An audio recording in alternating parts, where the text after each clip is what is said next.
Alright, ladies and gentlemen, it sounds like maybe the audio was a little goofy there. I'm sorry, everybody. We may have been talking to ourselves for a while here, but we are back in the mix. We got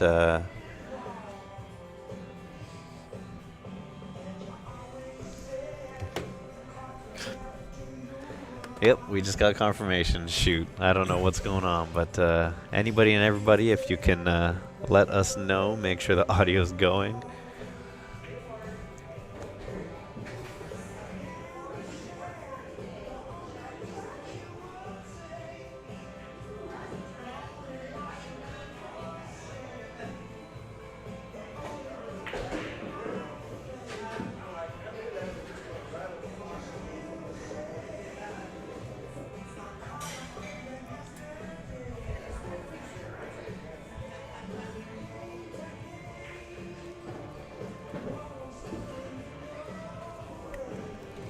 Alright, everybody. Sounds like I need to apologize. I guess the audio's not been catching us on the live stream. The program's been catching us, but that's my mistake there. Sorry about that. So we are here with the DFW tour for Fight Night. Tour stop number 5 here at Snookered. It's Blake Comyab here with Mr. Were we Jimmy on Cole. mute for the entire It sounds like it. match? It sounds like it. I know that we're recorded for our purposes, but unfortunately we may not have been on for the stream, so bit of a goof up on our part. Sorry about that, everybody. But again, I got guest commentator Mr. Jimmy Cole here. We're going to be laughing about this for a while. Good Lord. Just talking to ourselves. I'll tell you what, thank the Lord that somebody told us now. Somebody didn't tell us tomorrow, we'd have been in a lot more trouble. What happened? Thank you to all of our viewers for joining us. Sorry if it's been a little quiet, but I'll tell you what, it's been real rowdy on our side. We've been yakking like crazy for about 2 hours now to no avail. If you want to hear the audio, just wait till we load this on YouTube and go back and watch it again. You'll have full audio. Yeah, we're gonna go ahead. I'll be cutting all the videos so everybody can watch their matches. So, all right. So looks like Jeff with an opportunity here, back at the table.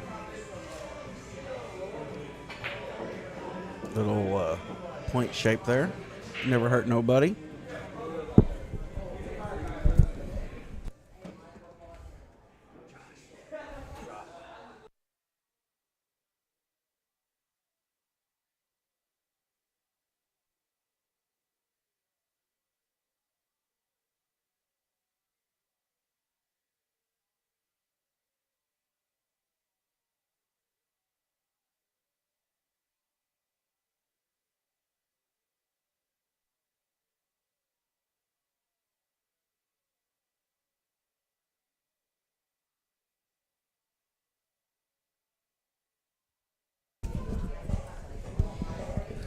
Looks like Jeff's on the 9-ball here.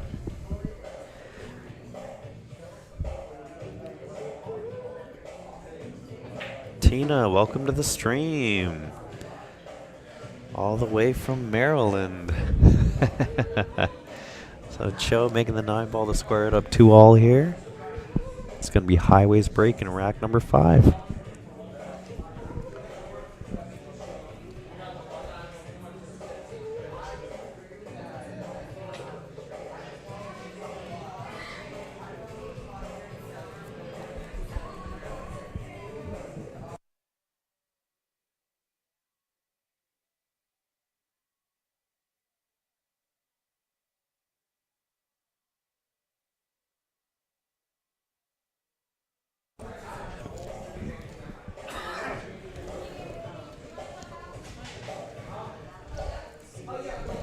Man, I cannot believe.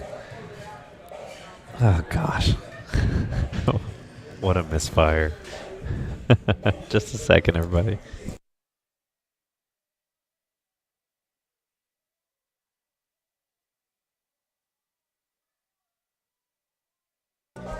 Huh?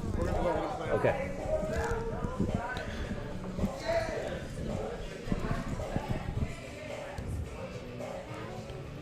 All right, highway to break here in rack number 5, making the 5 ball and the 2 ball. Unfortunately, the 3 and the 6 are tied up here, so highway going to have to do a little bit of work off this 1 ball, see if he can separate the 3-6. You can go into it right now, but you've got to be very precise when you come off that 1 ball with a little low right, or low left, sorry. Oh, you know what? He hit that 1 ball a little bit thick, but I think if he'd hit that 1 ball clean, it would have went right into him. It would have split it up very well, yeah. Okay, so Jeff in an odd place here. 1 ball hanging in the pocket, but it's too deep in the pocket. Jeff's going to have to manufacture position here. Yeah, he's looking at just finding a good, clean amount of that 3 ball to maybe bank the 3 away and get that cue ball into that little pocket. Just get it under that 6-4-7 wall there. And it doesn't even look like you can go rail first here. Like you've got to try to jack up, or it's going to hit the points because the one's so deep in the pocket. Yeah, it's a very odd place there. Ooh, interesting. Okay. He's looking at maybe ripping it off that other point. If he does that, it might come down to the end rail and go into... I don't know. He's jacking up. He's jacking up like crazy. Let's see. Okay, so he's he going to get a look at it. I'll tell you what, he hit that very well, actually. I got to give it to him here. Now, he can hit straight at this 3 ball. Is he blowing on the ball there? Trying to get a hair off of it? He may well have been. But wants the 3 to bank away and cue ball to stay down table. Oh. Is he going for the cheese on that? I don't know if he was going for the cheese or maybe just trying to get the 3 to reposition off of the 9 ball. Unfortunately, the balls didn't split up like he was looking for, so highway with a chance here. Ooh, played a heavy back cut for that 3 in the side. Unfortunately, didn't quite get it, so...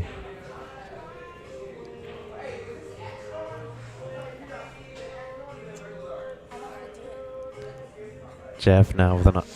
I think he may have maybe half of the 3 ball. Not sure how much of it he has. He might be able to bank it. Oh, no, just the outside.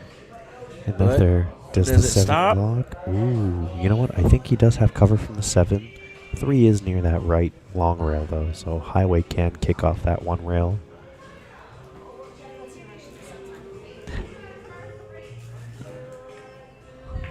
Yep, 1 rail kick there.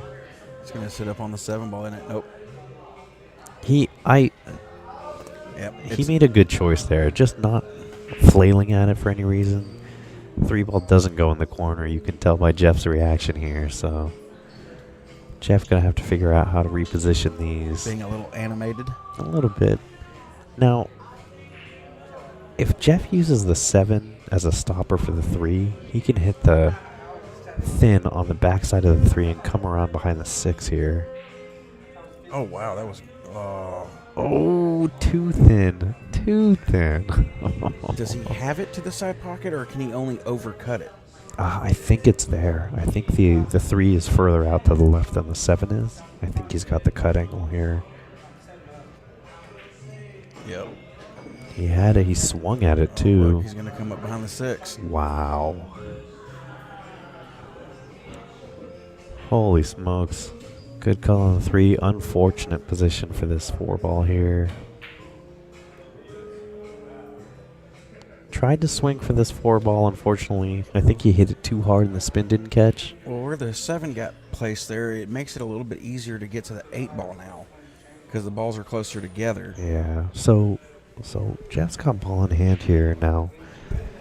He's got an interesting decision. He can go either side pocket here. I believe he goes the other way. Yeah. This goes back to something I was talking about. I've been talking about for a little while now. It was Niels Fayen talking about how with ball in hand, if you're going to find position for your next ball, it's easier to control top than it is bottom. Or rolling. Rolling Just into rolling position. so it slowly rolls into position. Yeah. So Jeff playing it to the right side pocket, longer shot, but still rolls forward into that position for the 6. He's got the cut angle here. He'll come one rail out through the middle of the table.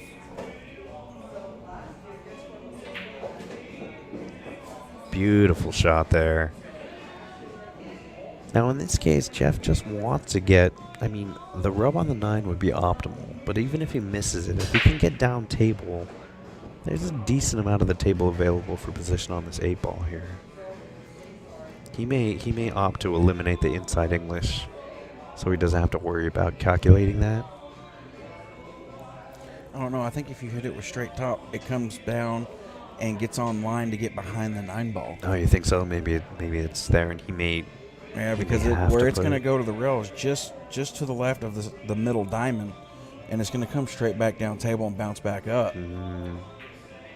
Nope, he put the inside on it. Oh, and he hit that very well. Good shot from Jeff here.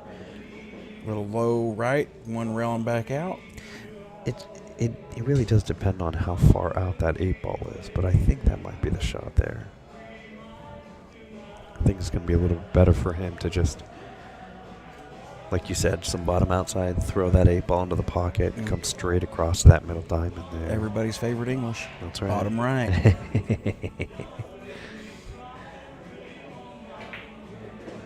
Stroking out on that. Catches the point. Gets a little awkward on this, but Jeff's still maintaining control of this table. Yeah, you've got to really get top and push through this ball so you don't go into the corner. You know, make sure you get into that end rail. Yeah. Oh, you know what though? He played with this. He played it with enough speed to be able to get the cue ball back up table here. Now Highway has a choice: either slam this bank or to play this cut.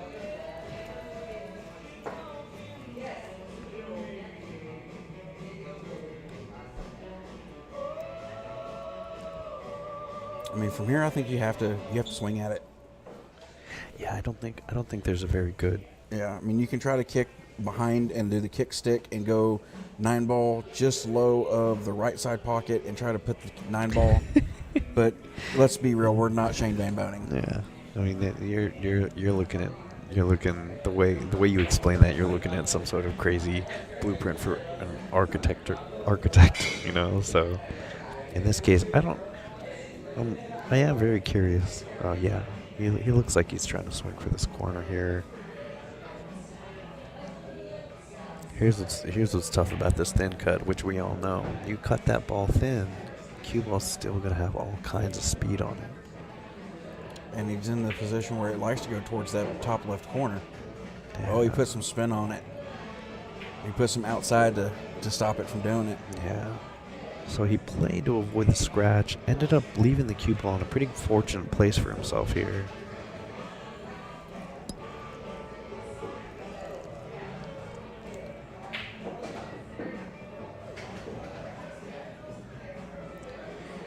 I think at this point you bank it back toward you, right?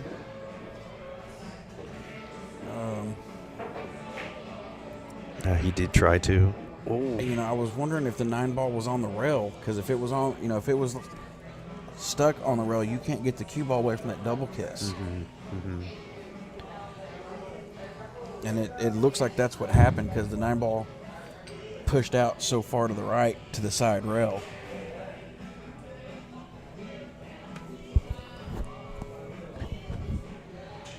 Okay, Highway with the tester here. Oh, and it hangs. I will say, though, in that situation, I do like that Highway swung for it. I do like that he swung for it. There was no reason for him to try to get passive, whether it was the bank or the cut. Because if he'd made that, I mean, what a momentum swing that would have been, you know. Unfortunately, hanging it, and all of a sudden, Jeff on top here, 3-2. After a couple of interesting swings in the games.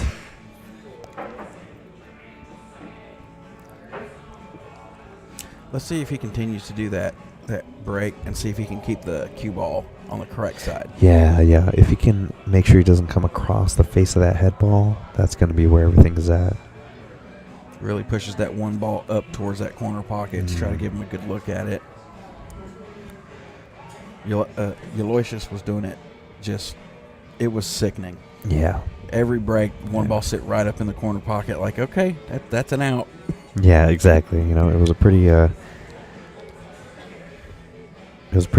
significant that that's what it came down to. And the only players that beat him were the players that kept their serves. Yep. You know. And guy had rated 8.15 at the time, giving everybody a 10-4 race except for Daniel and Tony. That is strong.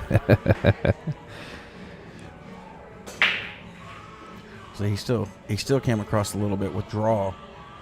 Yeah, that's why that one ball didn't move. Yeah, and I think that throws the wing ball out of the pocket too, unfortunately. So the 2-8 stuck together and the 3 in a weird place. Now the question is, how does Highway go about this?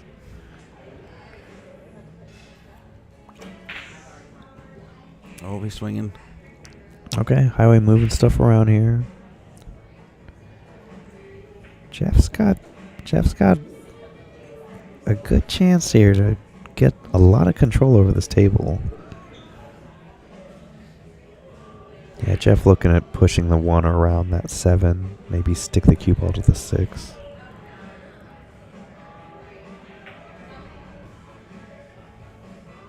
Plays it well. Wow. So he got the cover on the 6 ball. The 1 round kick is there. If Highway doesn't get the hit on this 1 here, I suspect a potential 3 foul attempt here. Yeah, Highway just not even bothering. But now, the problem my question is that does that 1-8-2 line up for the 2 going straight into the 9 ball? I don't think so. But Jeff gonna try to move this 1 ball away and stay behind this 8 ball here. I mean, don't you put the cue ball by the 6, thin the 1, and go up just on the other side of the 8-4? Maybe to just keep it in the cluster, yeah. Okay, you put the cue ball there. Okay, so he ended up using the 7 to help, or the 3 to help redirect the 1 here. Highway might have the kick on this 1 here. Let's see. Oh, the hit was far away. So that the reason I wanted to put the cue ball next to the 6 and leave the 1 in the bunch is because I want him to kick at the group and break it open while fouling. That way there's not a bunch that I have to work towards later. I gotcha. So here's where things get interesting now, because that 8 ball is not lined up to the corner pocket, and they're not touching, so it'd be very hard to throw. But here's the thing here. Here's the big thing is there's a possibility that Jeff plays for position to play the safety on the 2 ball, because Highway's on 2. Oh, but he doesn't have to tell him until he plays the safety. Okay. Yeah. This is where things get very interesting. I mean, where do you go to get safe from here? Well, he got a little bit short on his shot here. He wanted to come to a different spot, so...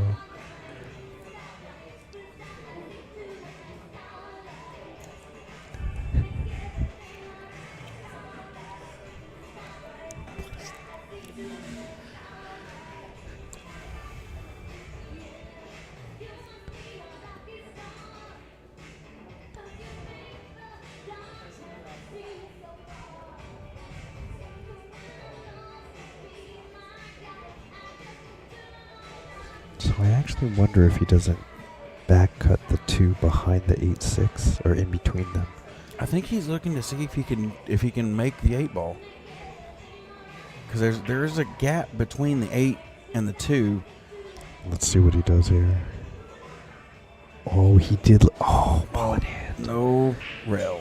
Tough. Good attempt, but unfortunately no dice. 2 ball still left in an odd spot here. Highway gonna have to figure out how he wants to navigate this. 4-7 are still tight together. Or that's the 5-7, excuse me, not the 4-7. Now, does Highway decide to start trying to give that same taste of that medicine back? Or does he look for a way out here? Highway wants to go offensive. That's just highway. He's always looking to try to make the ball. But it looks like he's going to thin it here, leave him behind the other ball. Oh, he's looking for the back of the 7. Good shot from Highway here. This is definitely a jump shot.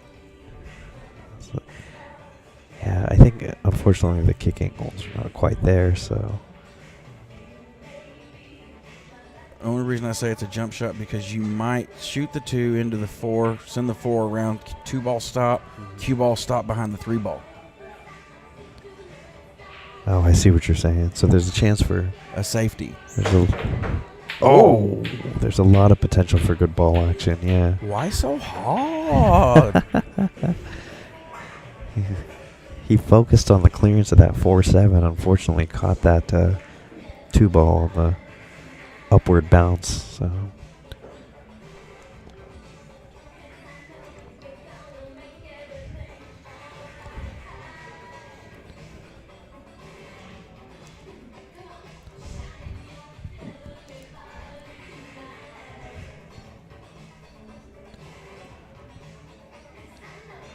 Is it just going to try to tap it in and leave the 3-4 combo? Maybe hold it there. I think it'd be safer to just put the cue ball next to the 3, wouldn't it? Shoot it in the corner, leave you straight. Maybe, yeah. I think he's looking to shoot it up top just because. Yeah, just like that. Yeah, I think. No matter what, no matter what, this table is trouble. No matter what, it's trouble. You're looking at the 5 being weird. This is a tough combo to play. He looked at the 2 into the side pocket, and there's a rule of thumb that if your angle to the side pocket is more than 1.5 diamonds past the corner, the ball doesn't go in the side pocket. So if you just lay your cue to the back of the pocket, 1.5 diamonds out, and you can see it, you're not going to make that ball on the side.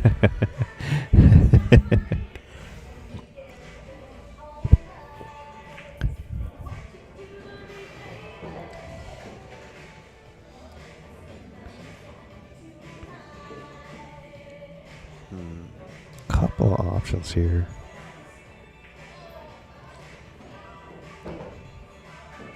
I would think you just cross it and try to put the 2 at the end rail and try to get behind the 5 and 7.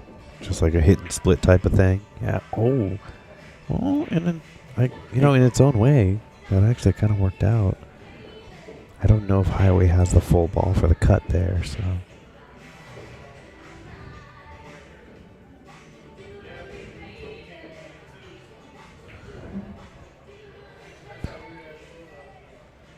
Right, so now you got to hit this with a little top inside. Try to get 2 rails to come out about the side pocket. Looking for a decent amount of... Okay, so he's going to go ahead and go into the point of the side and bounce out for shape, little bump shape's okay. The 3-ball 4 combo, is that the 4? There's a couple ways to go about this here, right? You can play the combo, or you could try to hide. Yeah, he looked for cover there. Yeah, it's so delicate, I think, from there to find good cover. That's tough, especially because it's all congested there. Wow.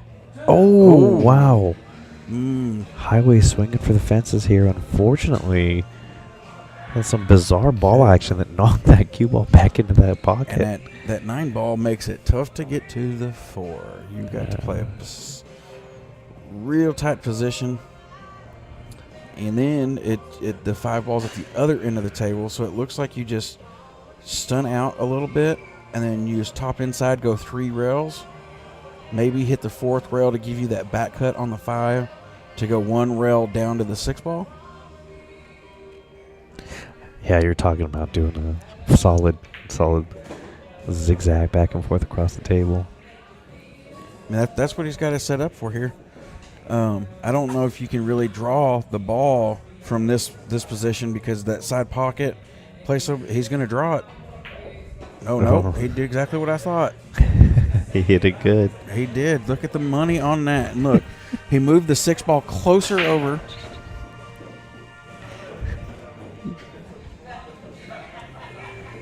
Got himself positioned on this 5 ball here. Gonna come out.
All right, and after a good couple of shots to manufacture the out, Jeff makes it to the finish line. Jeff going up 4-2.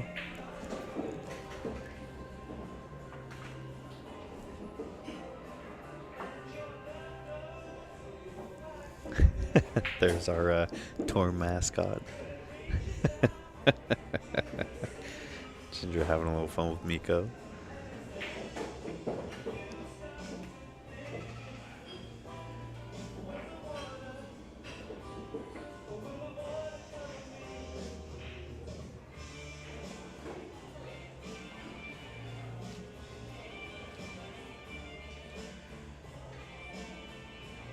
Alright, highway to break in rack number 7 here. Taking a little bit of gas off as a break there. Unfortunately not pocketing anything, but the 4-9 stick together.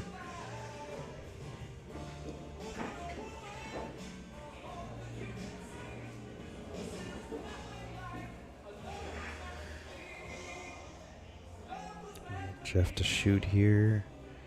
Roll this one ball and come around for this 2. Oh, cue ball comes out really sharp off that top rail there. Jeff now gonna have to figure out how he wants to manage this. Now he can play the 2. I think the back cut for the 2 to the top right, maybe. Oh, okay. So intending to play the safety instead of the back cut there. Unfortunately, over-rolling just a little bit for that 3 ball. So highway to shoot here. Now highway can bank this 2 toward the 6. Oh, highway swinging to bank that 2 as a cross bank. He would have had really good position for this 3 too. Unfortunately, didn't go down. So Jeff to shoot now.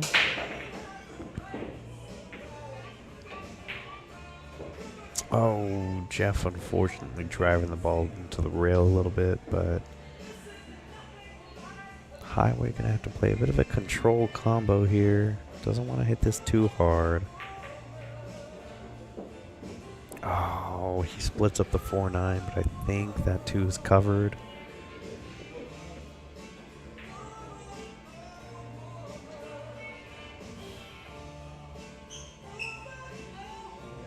Highway asking for an assist to move that match, the Accurac. Highway now gonna have to figure out how he's gonna get around this 9. Looking to Massey. Just needs to hit the edge of that 2 ball there.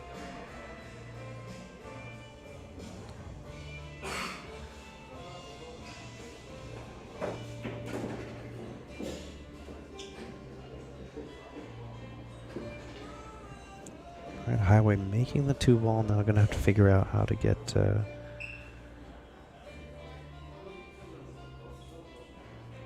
from the 3 to the 4 here. The 4-8 does have a little bit of space, so the combo available. Highway giving that a little extra swing, trying to see if he can get that cue ball to travel around for good position for that 4. Misses the 3. And Jeff to shoot now.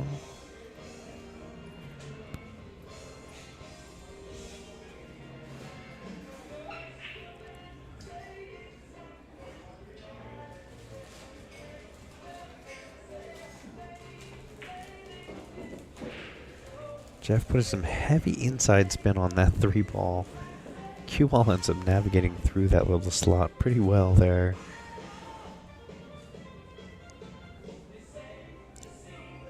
Jeff gonna have to back cut this 4 a little bit to get this 8 to go. Oh, he hit it a little too full, unfortunately. Still leaving a bit of an odd combination for highway here. Cue ball gonna track. Oh no! He makes the combo, but the cue ball doesn't draw away from that bottom left corner pocket.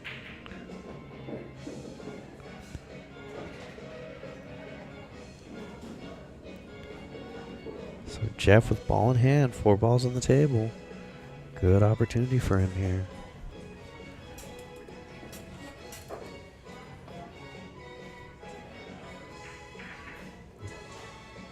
Alright, and welcome back our co-commentator, Mr. Jimmy Cole. I never left. So, Highway getting an opportunity to play the combo on the 4-8. Unfortunately makes it, but the cue ball didn't draw for him. So Jeff with ball in hand here.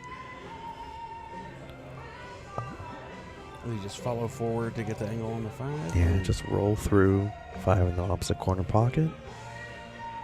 Probably wants a little bit of angle so he can shoot that cue ball. Let it run off that bottom rail and come out. Ooh, he's close to his work. A little close to his work there.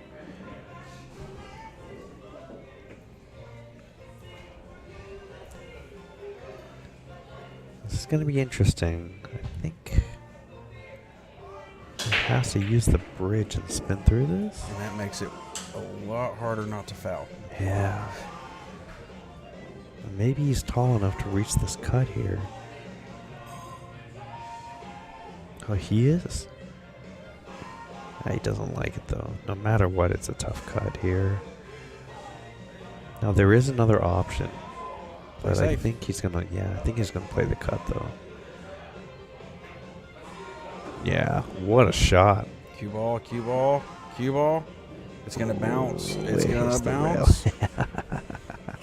That little tester to get onto the 9 here. I think we all were staring at that 9 or that cue ball there. So now from here, he can run this through with some top. Maybe hit that top rail there. Good shot here. Focusing on pocketing.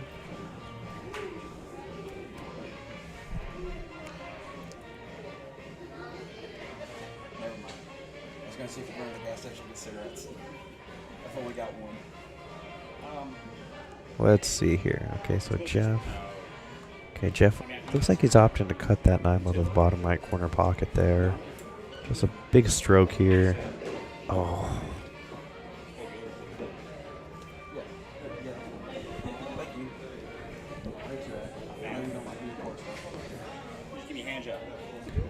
Pretty tough there. Really unfortunate for Jeff there. He went to fire that cut on the 9 and scratched, so he conceded that game. Oh, so we're at 4-3 now.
All right, so we are in rack number 8 here. Jeff shooting at the 1 ball. Coming across the back of the 1, looking for cover, and he doesn't get cover, but he gets very good separation here. Short rail to short rail. Highway potentially banks this 1, maybe comes across the face and tries to find the back of the 2-5, or just fire at the bank, or almost makes the 1. Can't win if you don't make balls. That's right. That's right. Good attempt from Highway there. Unfortunately, it hangs up.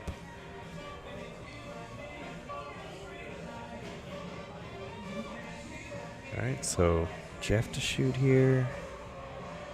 Yeah, just stun or maybe a little bit of draw here.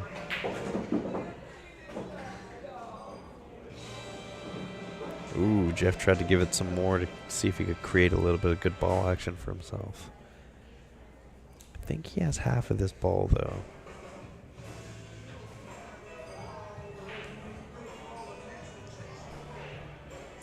And that looks like a good one-rail kick, doesn't it? Try to just hit the ball and maybe make something happen. Maybe, yeah. Oh, that's tough. That's tough. He wanted to beat that. He wanted to hit that long rail before that top right corner pocket. Go right rail, top rail, and hide. Either way, table navigation's still very odd. 4 balls in an odd place, but as long as he gets position on this 4, I think he's going to be in pretty good shape here.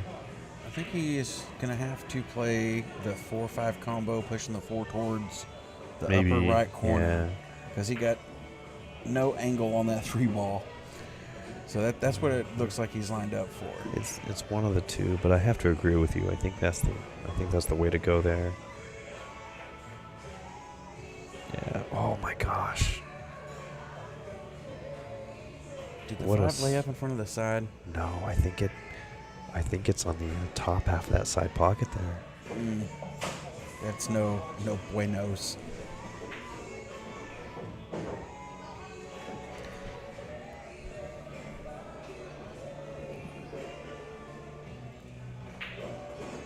Oh, look, he's trying to play a 3-rail safe. Put him up behind the stack. You know what? I think he may have got him between the 8 and the 9 ball. I think the little bit of covers there. Yeah, Highway tried to play the Massey for the hit there, unfortunately. Okay, everything's open, so there's no need to go chasing the 9 ball. Just 4 in one of the corner pockets. Yeah. Stop shot, bounce off the rail, give a little bit of angle, get your 7 ball 1 rail out, 8 ball 1 rail, maybe 2 rails come to the center of the pocket. What do you think? Yeah, I think I agree with you. I think the pockets for all the balls are pretty clear here. It's just a matter of staying steady, not rushing, staying in rhythm, and just rolling each ball into its pocket. Positionally, I think from the 8 to the 9 may be the most critical shot here, but as long as there's a little bit of angle in either direction, he's okay. Yeah, he got a little more straight than he wanted to. I see him just drawing this away 1 rail. Yeah, he did it. He got there. Yeah, he popped it off the rail. Yeah, he got a good shot from him here. Does he have the angle to go 2 rails now?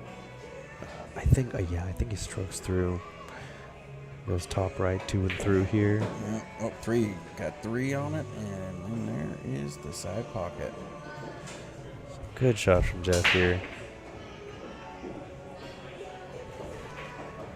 There we go. So Jeff up 5-3. Oh, they raced to 5. Oh, it's just a race to... Oh, okay. All right. So Alrighty that then. is the game, ladies and gentlemen. Race to 5 here.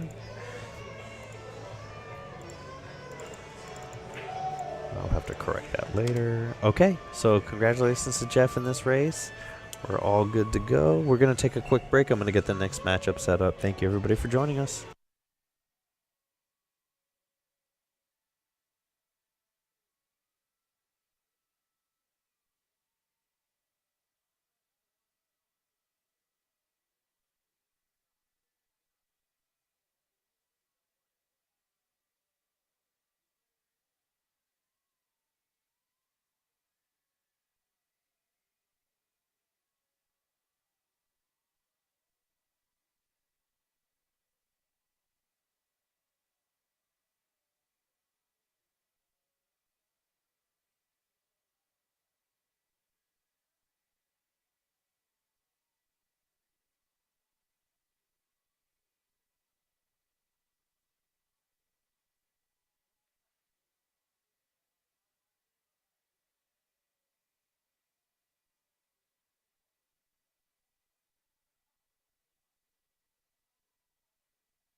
All right, ladies and gentlemen, Blake Comey back in the booth here. We are playing our next match. It's Jimmy Cole playing Tim Beggs. And let me confirm something real quick. Jim.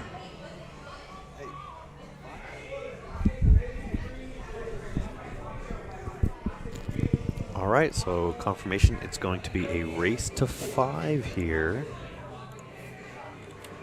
between Jimmy Cole and Tim Beggs. Here we go. Tim breaking in the first rack here. Let's see. Unfortunately, a dry break. Now, the 1-2 end up stacking up a little bit awkwardly, but I think the combo is possible. It's going to be a pretty decent back cut here. Jimmy may have to put a little bit of right on this to throw this combo.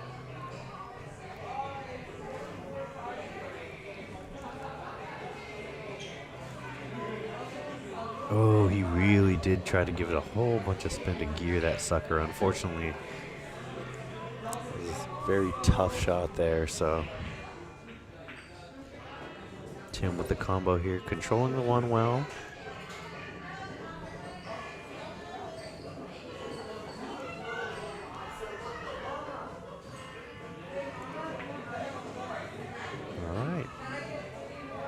Tim stroking at that one ball, looking for 2-rail position for the 3. Unfortunately, not quite getting there. So Tim probably going to have to play a little bit of a rub. Maybe catch the edge of that 3 ball and come around for some cover here. Hey, good hit here from Tim here. Gets a little bit of cover. And Jimmy's going to have to play 1 rail to get contact on this 3 ball here.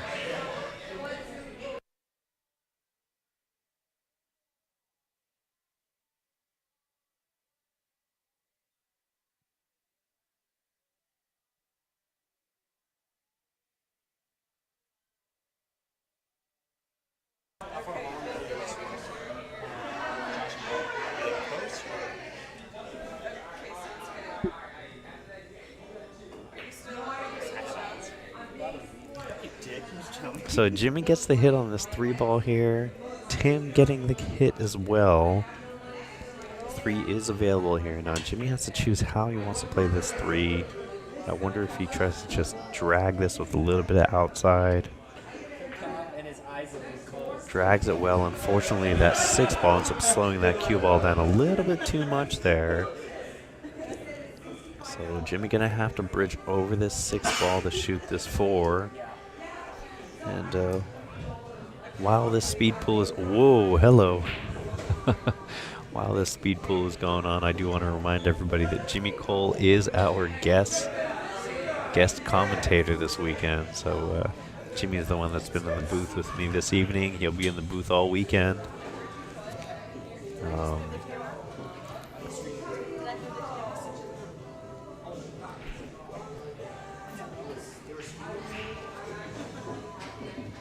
Wow, so Tim getting a good hit on this 4 ball here. 4 goes off the 7 into the side. Tim with another opportunity for the same bank he played earlier. Oh, when the 6 just hangs in the pocket.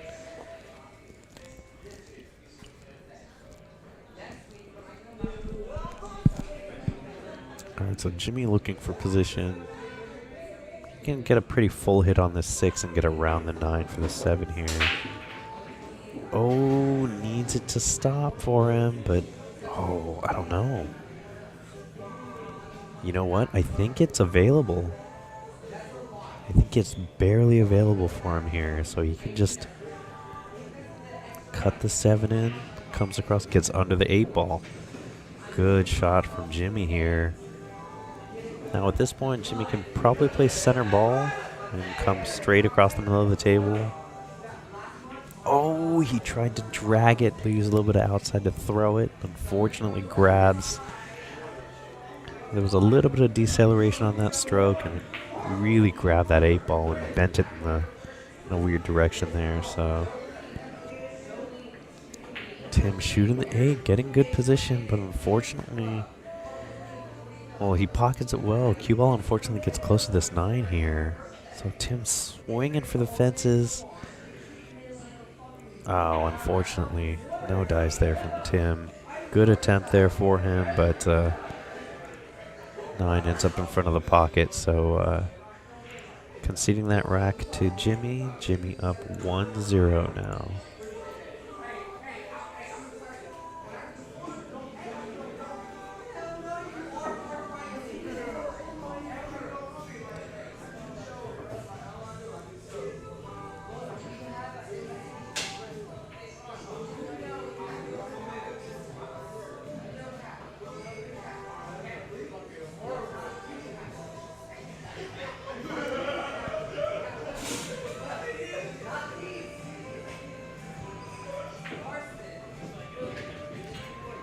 All right, Jimmy to break here in rack number 2.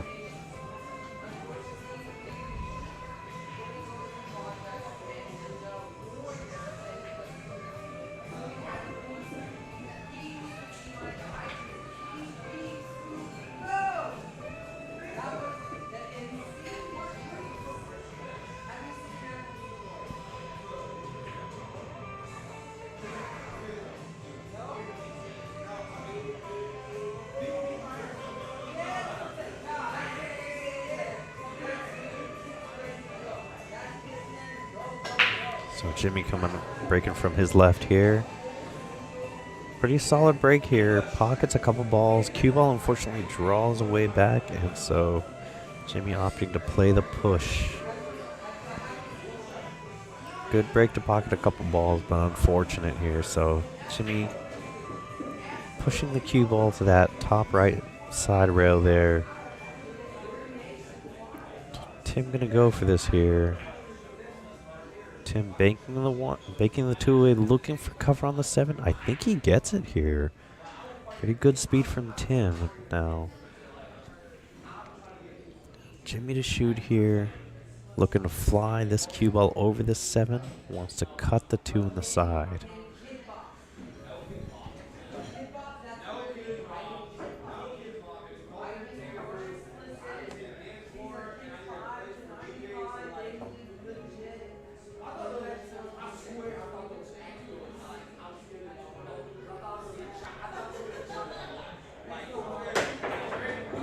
Jimmy flying the 7 ball. Great shot to get that 2 to pocket. And the cue ball has eyes on this 3 here. Now in this situation, I don't know if Jimmy plays the 3 in the side or he plays the 3 away and hides behind the 6. The cut is available, and the 6 is a good backboard for this cue ball here.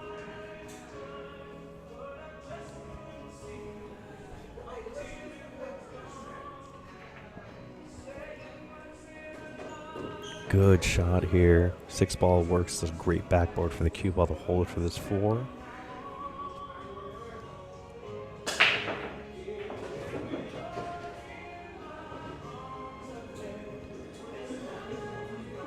All right. Now, this is probably the key positional shot here. Yeah. Now this is okay. He did get a heavy cut, but he can shoot this 7 in the bottom left corner pocket and come 2 rails out for this 8 ball in the top right pocket.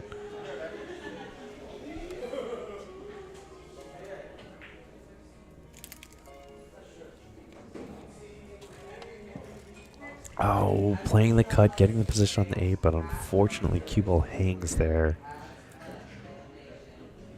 So Tim with a chance to square this up here.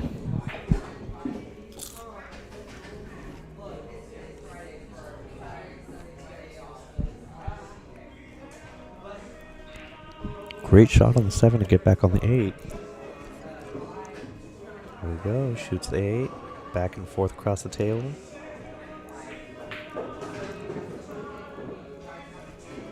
All right. Tim squares it up at 1-all. It's going to be his break.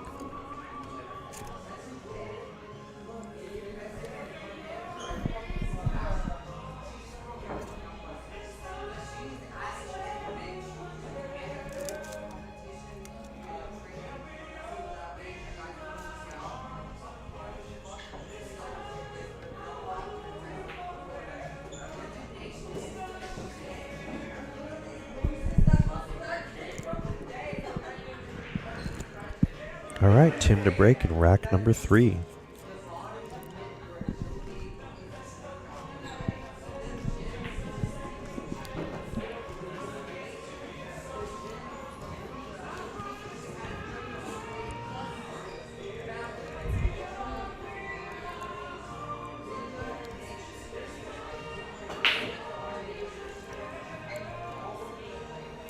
Oh, pretty solid break from Tim there. Really unfortunate that that wing ball didn't go down. But leaving Jimmy, I think the 2 covered the pocket. Jimmy might have to swing for the 1-2 combo here if he wants to play aggressive.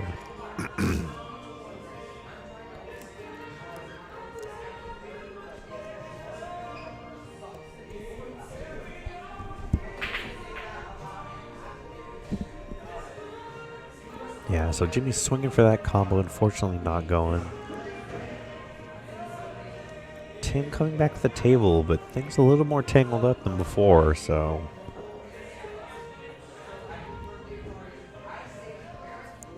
Big question here is whether or not Tim can get that 1 to pass that 3. Oh, it goes. It does go. Good shot here and a good bump here.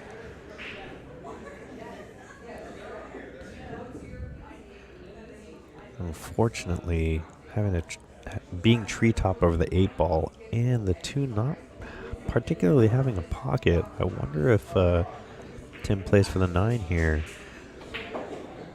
I don't know if he played for the 9, but he definitely did play to position that 2 in a tough place.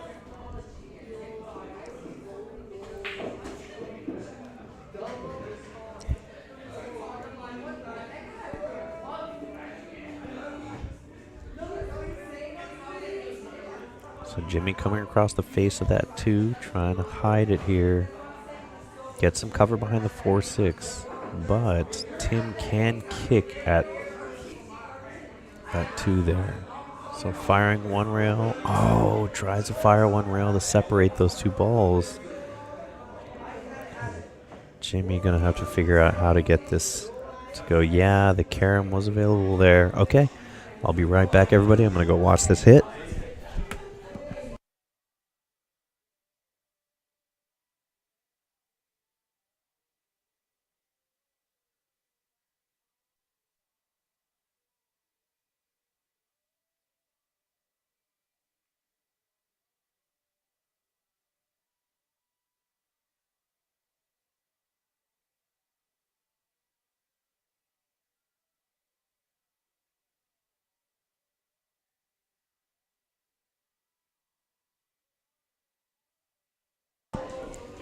All right, so I just went to watch that hit to confirm it was a good hit.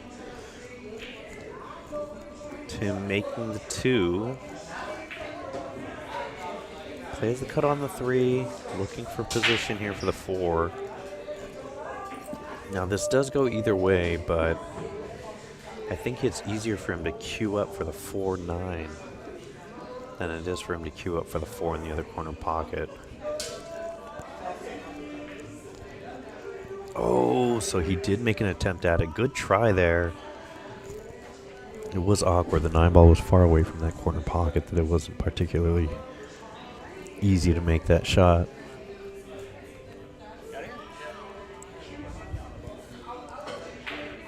Oh, Jimmy trying to fire at that 4 ball to get position for the 5. Oh, gets fortunate though. He has cover on this 6 ball. These guys are moving at a real fast tempo.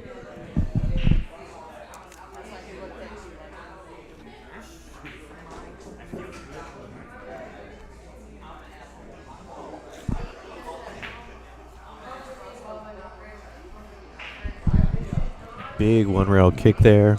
Gets the hit on the 4, and I think he does get the cover. So these guys are trading blows in this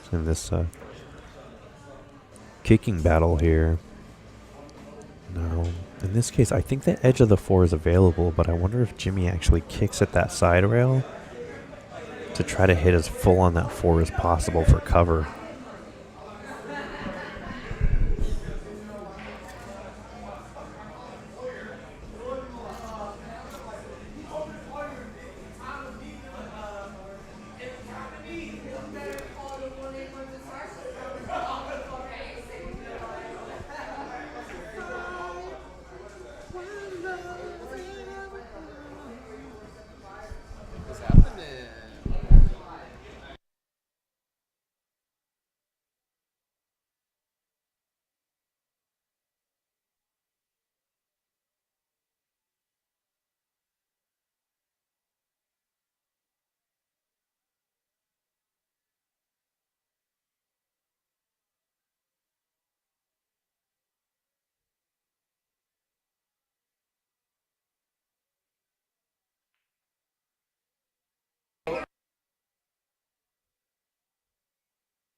Hey, Morgan. Thanks for letting me know. I appreciate it. I was actually snagging some food. Sorry about that. I kind of abruptly got out of here, but coming into a pretty high-paced match here. Tim getting himself to the 9. This 9 to get him on the hill here. It's going to be... Let's see.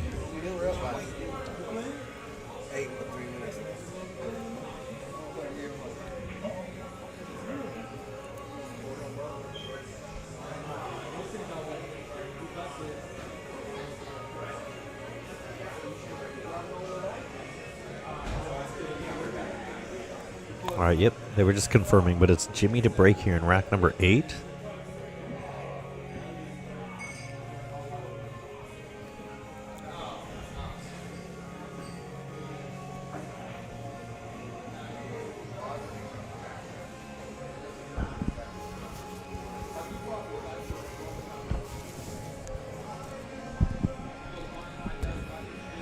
Lee, tonight we are at Snookered in Frisco, Texas. We're going to be here all weekend.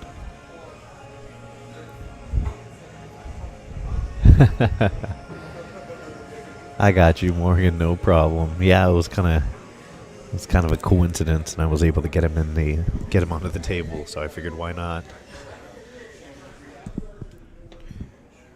Franco, Jackie unfortunately was not able to play this evening. She decided to take an evening off, so Jessica actually played a guy named Freddie Ramirez, and Jessica won Hill with a 9-ball snap, so it was a pretty good match, pretty good turnout. Lee, I don't know how much they're wagering. Each match is a different amount of money. It's just based on what the players agree on.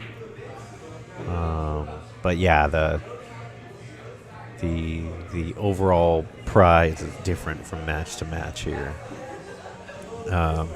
Franco, Curtis was asking if he could put a tip on his cue for tomorrow's event.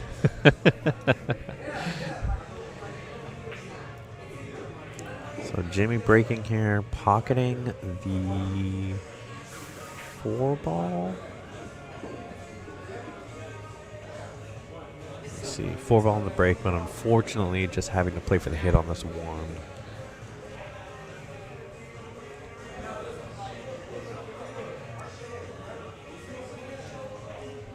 Okay, so yeah, so Tim looking at the 1-rail kick. Hits the 1 clean. 3's tracking toward the corner, but it just sits up here. So Franco says, yeah, he charges extra for midnight service. How much? Franco, send Curtis a message. This is your chance to advertise. Lee over here making your request for you. Look at that.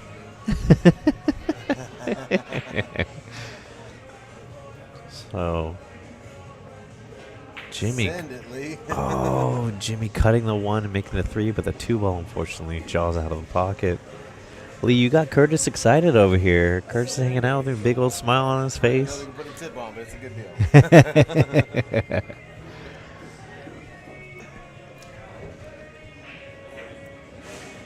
Wow. Good shot from Tim here. Really unfortunate he didn't get rewarded for it, though.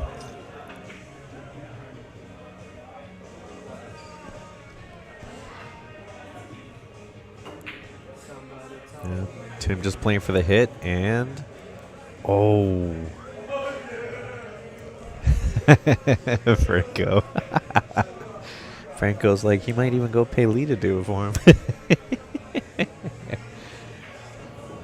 Oh, you know what? There's enough cover on this that it's time for air traffic control. All right, so Jimmy looking to clear the edge of the 8 to get the contact on this 5.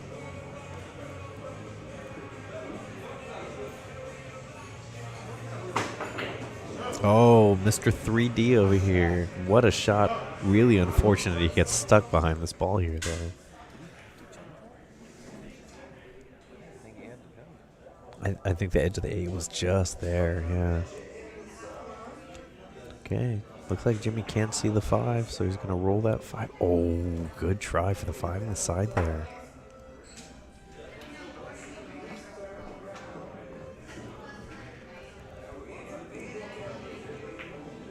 All right, Tim rolling this 5 in. Tim in good shape to close this out here.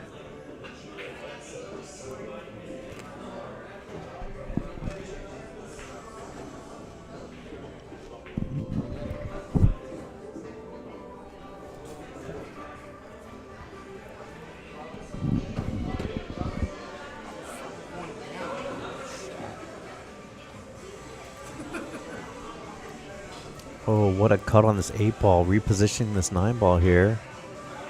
9 ball sitting in front of the pocket. All right. Congratulations to Tim closing it out, winning 5-3 against Jimmy. So we're going to take a quick minute for a breather. We will be back with our next matchup. Thank you, everybody, for joining us.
All right, ladies and gentlemen, we are back. This is Blake Kamyab in the booth with the DFW 9-Ball Tour. I've got my good friend and guest commentator, Mr. Curtis Cardwell, back in the booth. What's going on, man? Hey, how's it going? It's going good. So, Curtis, actually, you jumped in the booth with me. I think it was this year. In the past couple months, you did jump in with me. 3 stops ago. Yeah. So, Curtis has a little bit of experience. He knows what goes on in the booth. We're watching our next match for Fight Night. We got Casey Dawson playing George Merchant. It's going to be a race to 5. What is George's Fargo? Anybody know? Good question. I have to check what the tour says.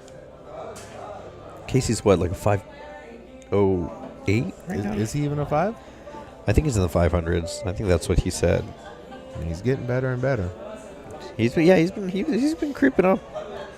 He is going to cash in one of these tournaments very soon. And he's going to be a sleeper because nobody ever spends more than $20 on him in a Calcutta.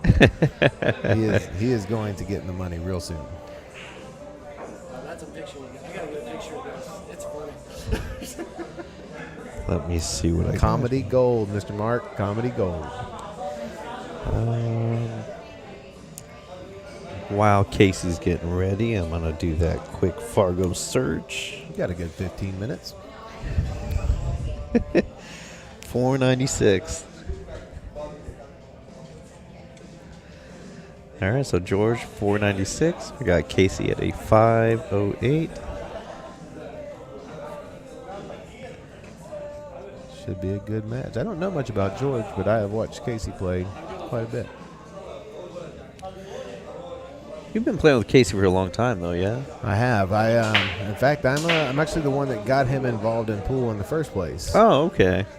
Him and I worked together back in 2010, 2011, and became friends. And then he found out I played in a pool league and came and played, and he got immediately hooked into the APA. Next thing I know, he was on like 4 different teams and bought a pool table to play in his house and started selling cues. And he fully immersed himself into it. He went the distance, clearly. Oh, yeah. All right, so after a dry break from Casey, George playing the safety here, getting some cover. So good shot here. One rail kick looks big. I don't know how hard Casey hits this, but he can make a lot of craziness go down here. You know, I don't see him near as much because he got too good to be on one of my APA teams. But I have seen him kick every now and then, and he kicks the ball pretty square. I don't know what method he's using, but whatever calculation he's doing, he usually hits the ball pretty square. That's perfect. If he can get that one rolling hot for him, anything can happen after that. Right. There you go. Money. Right at the face of it. Oh, did he get paid off? I can't tell how big the gap is there. Oh, nope. I saw that eye roll. I think that window's open. I couldn't see it from here. I just stared at Casey for about 5 seconds. You watch Casey's face long enough, you'll know how this game's going. Franco, you're too busy to join a pool team. Casey Dawson is one of the most energetic players on the tour. He always seems to be a good time when people are around. Absolutely. Always got that attitude that God, it never ends. It doesn't. Okay, here we go. Time to go 3D again. Air traffic control. Yeah, by the way, shout out to Morgan. I told Jimmy what you said, and he was laughing about it. All right. Let's see how this goes. I'm going airborne.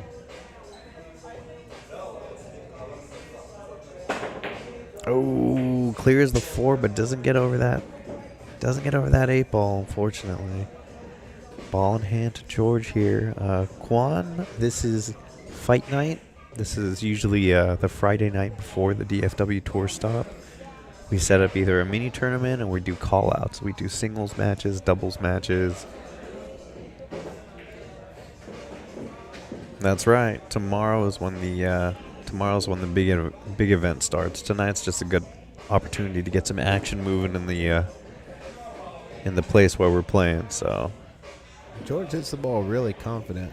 He's got real good contact on the ball.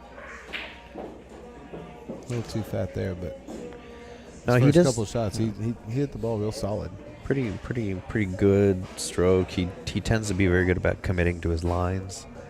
That one I know he was fighting for a little bit of position for the 4, so we kind of got a little apprehensive, but let's see what Casey does here. Where does George play out of?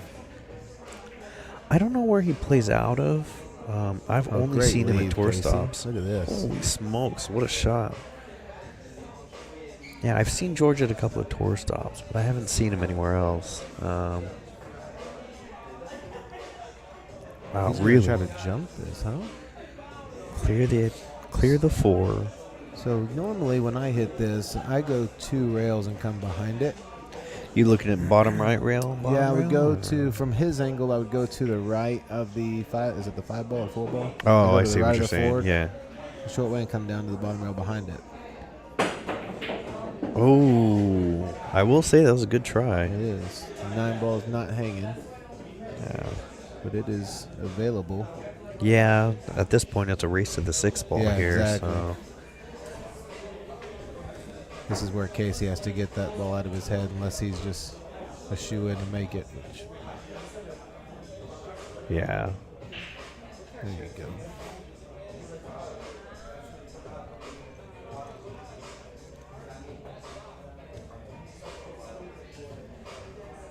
So Blake, where do you live at now? I'm actually in Fort Worth. Okay, so I was fortunate enough to find a room to rent as soon as I moved in.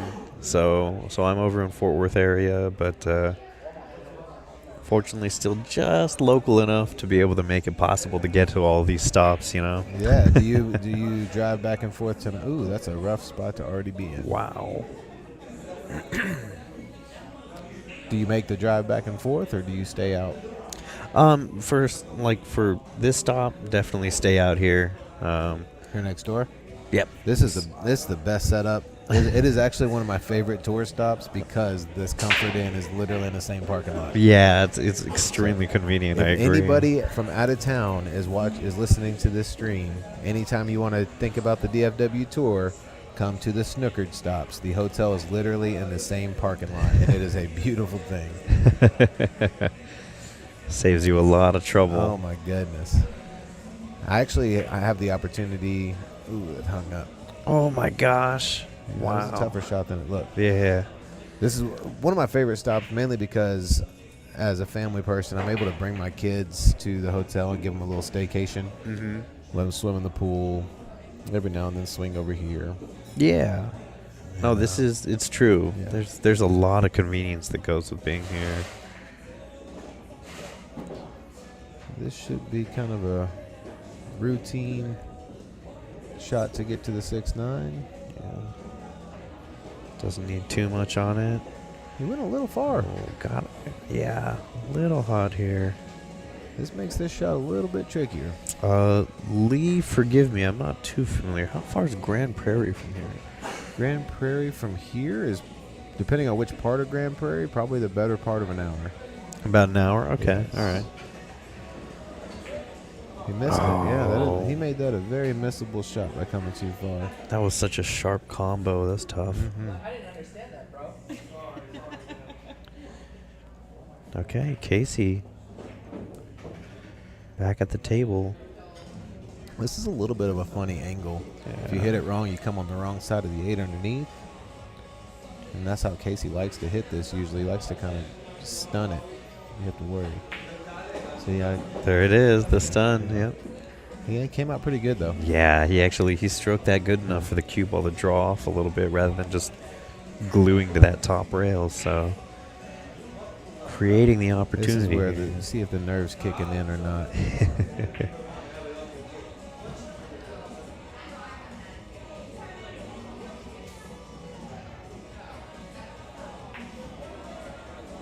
Good shot. Dropped it in. Sometimes when it's the first game, you want to go to the closer pocket, depending on your confidence. That's right. Casey's been shooting here for at least an hour today, so I think he felt pretty good about it. Yeah, I think he's feeling pretty in rhythm here, so not too bad. So good couple balls to get out here after a unfortunate overall position for George for that 6-9 combo. So we are on serve. Yeah, if I was a betting man, which I'm not, I would have thought that game would have ended a few innings ago. Yeah, And there was absolutely. a couple of opportunities, but that's the thing with some of the skill levels here, and it makes it such an even, fun match. Is you really never know sometimes. Right. Well, Franco over here. What's his name? Look at this guy. Don't worry, Franco. I'll let Casey know. Yeah, they will. They'll probably take you up on it, Roberto. Yeah, man. Just when you come up, just bring a triangle tip for me. Maybe your lathe. Yeah, maybe one of those little portable lathes, you know. All right. That is one recommendation I would make for the tour stop if they're able to find somebody that can do portable. That'd be cool. Tip replacements. Just on-side stuff. Or even like a massage person. Chair massages. You know, that it's interesting you say that because I've seen so much Are of you that in a giving lot of big massages? tournaments. These hands These hands. are not that good. But yeah, you're right. Some of the bigger tournaments, they have them. Yeah, they have booths. You know, it's become a big thing lately. Oh, if you do chair massages, you could make a killing out here, especially on Saturdays when people have those 3 and 4 and 5 hour waits sometimes on the bigger, when it's like a 128 player field. You might be sitting for 3 or 4 hours. Yeah. And if I'm going to be sitting, Wouldn't might as well be mind. sitting in a massage Yeah, chair. exactly. Oh, Casey trying to fire that one in to get position on the 2. Unfortunately, misses that one ball. The 2 to the 3 looks like a pretty tricky maneuver. Yeah, 2 to the 3, the 4-5 are odd. Well, actually, from the 3 to the 4, as long as position's found. Yeah, 3 to the 4 should be fine, but Yeah. getting from the 2 to the 3, you almost want to be. I think he draws this the short side. Yeah, you almost want to be on the short side. Yeah. Give yourself a chance. Like, Oh. even that's better than. That's where he true. could have been. Yeah. He's gonna play a safe right here. Oh, needs something to slow it down. He's okay. Good shot from George This is here. good. Let's see what he does here. Same thing on this. I've gotten in the habit of these shots, just kicking 2 rails and trying to cause separation. And so I'll just send this ball up table into the cluster and just try to hit it full.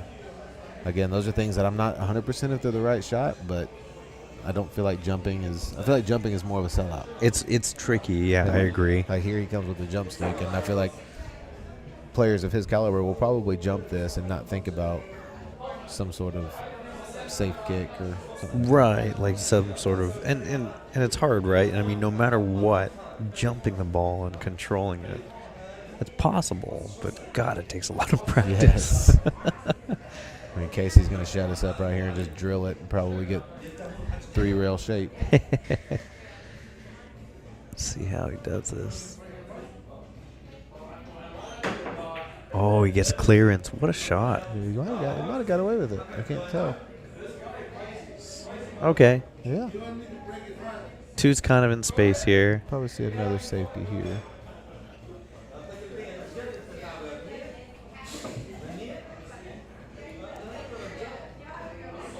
I see him doing a very similar shot, hitting a 2 between the 4-5. I'm trying to leave the cue ball over here straight up by the 4. Oh, I see what you're saying. Okay.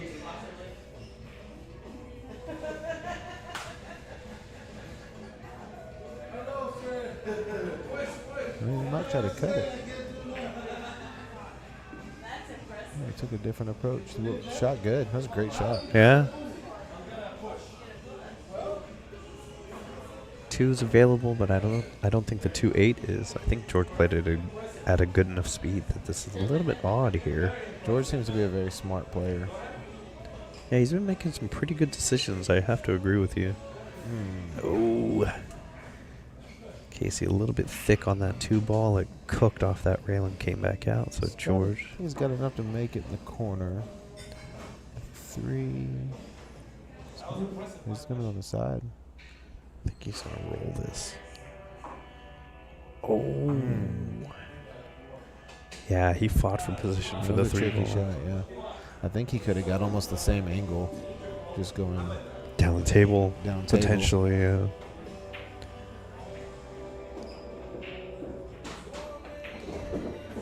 Oh, did he find that slot? I don't know. That's close. You got to shoot this and go. I think you got to go back and forth. Yeah, just stroke out. But I don't know if he left himself the ability to do it. I think he did. I think he's firing at this. Sure did, and he hit it. Oh, rub. No. Oh, he got the rub. I think he stuck himself on the 9, though. Can't tell. He might have pushed the 9. Holy smokes, I think he He got it. Yeah, he sure did. Check that out. Hey, Good good shot. So, off the rail back cut combo? Or just straight up combo? He just shoot this in the corner. I think it goes. I think with our camera angle, it may look like it doesn't, but Yeah, like we can't see the space, yeah. I think it goes. Nope, guess not. Oh. How little do we know?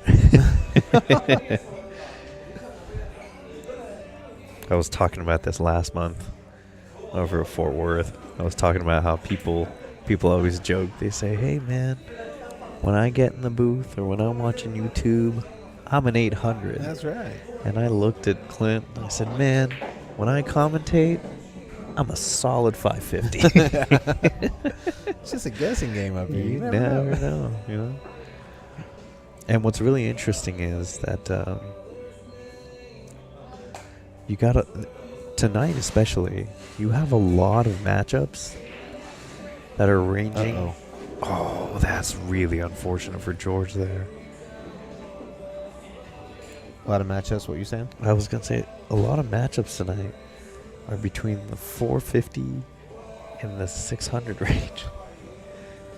Yeah, I was really surprised that there was not more matchups for this event. I think it just ended up that we just didn't quite get the word out in time. Yeah, and I do think it gets a little bit confusing when it's all a post, and then you have to try to read through the comments to find it. Yeah. I do think that's a process that can be cleaned up a little bit, just overall.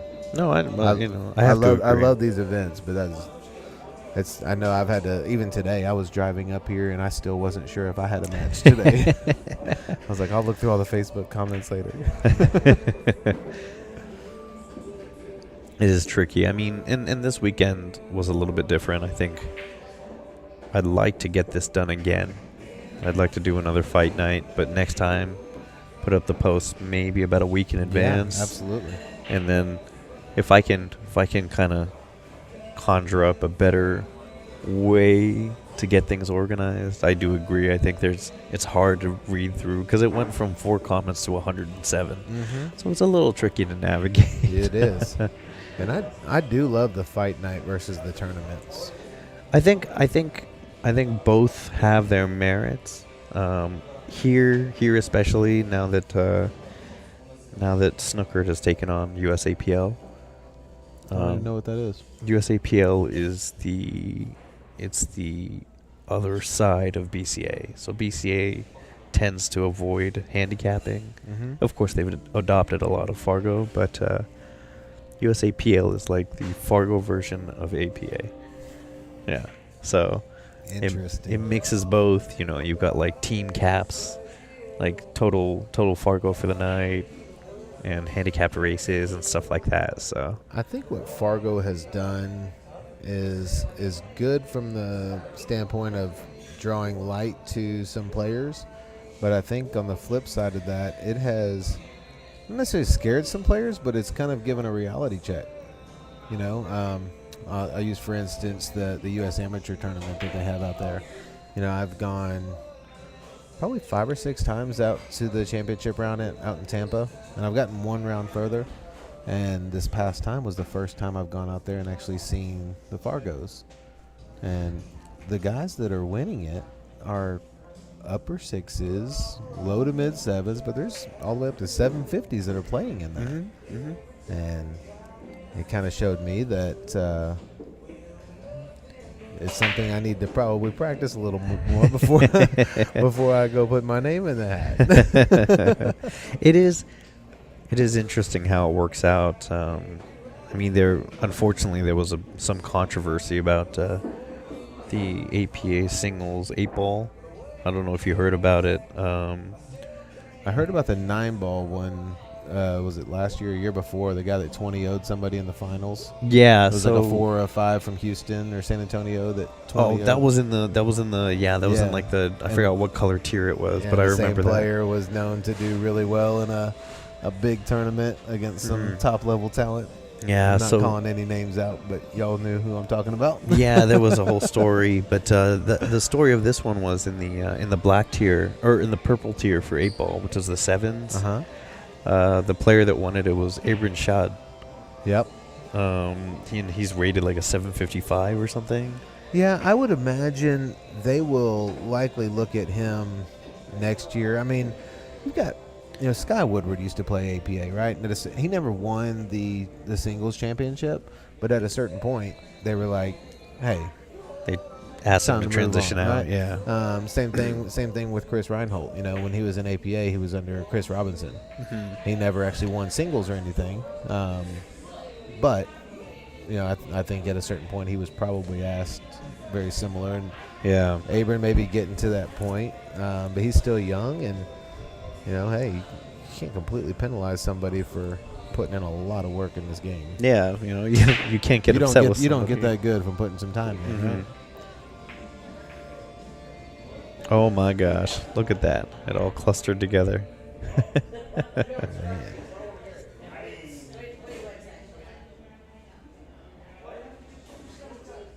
And the APA, they do have a very tough job to do. You look at the guy that won the U.S. Amateurs this time and made it to third, Jacob Watson from East Texas. He's what, a 690-ish? Yeah. Somewhere around there. Definitely not a pro. He's very much up and coming and could very easily probably get there, but you don't punish for success. Right.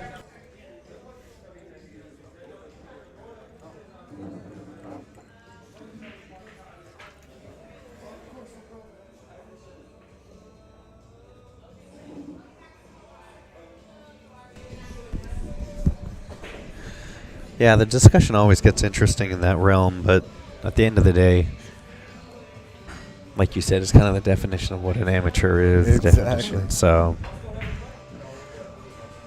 wow, Casey trying to fire that ball in, and he fired the combo, but it pushed both balls out of the pocket instead.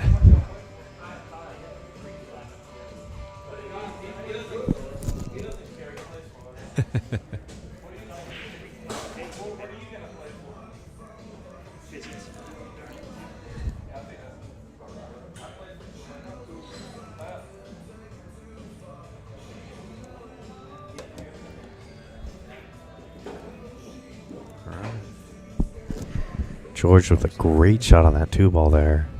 He got really well. Unfortunately, he got under the 3-ball here.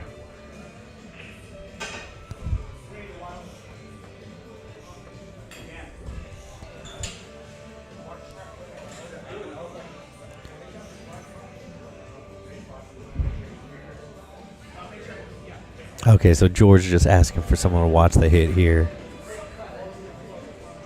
This seems to be a little tight. He just wants to make sure that. Thinner than it is up here. Yeah. I don't blame him. I think this is a good idea. Gonna try to draw off the 7. Yeah. Oh, somehow that'll work too. Forward, yeah. You know, Will it? He jumped. Is he hooked? I think he's hooked, but the kick for the 4-ball looks to be a little bit easier from here than it would have been if we got stuck back there. Very true. Nice, easy kick. Push it up. That was too hard in my opinion. Oh. He left that one out. That's tough too, because if you're gonna play that soft kick safety, you want to try to hit the 4 as full as Very possible. full, yes. Yeah. All right, so Casey with an opportunity here.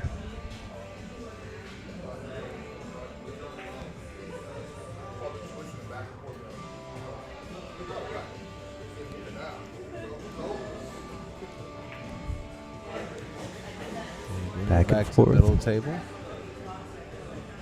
Oh, good. He got himself a little bit of an angle here, too. God, you know what, though? That 9 ball is really big Yeah, here. this becomes a very tricky shot.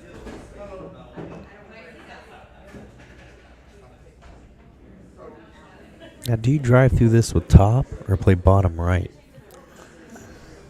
I like to hit it with top left. So he drove through it with top. I like to hit it with top left and try to push it down in the same area, but I think bottom right is probably the shot to make sure you don't scratch. I think I end up pushing it too close to the corner if I hit top left. Okay, I see what you're saying. So realistically, I think bottom right is probably the better shot, but Positionally, I like to put myself in bad spots. You know, so I usually hit it with top. We need like a Rick Stanley to join the chat. The So chat. he can tell us what the right shots I know, are every right? time. Yeah. Gotta call him up and tell him, hey, Somebody man. call C.J. Wiley, Rick Stanley, Jeremy Jones.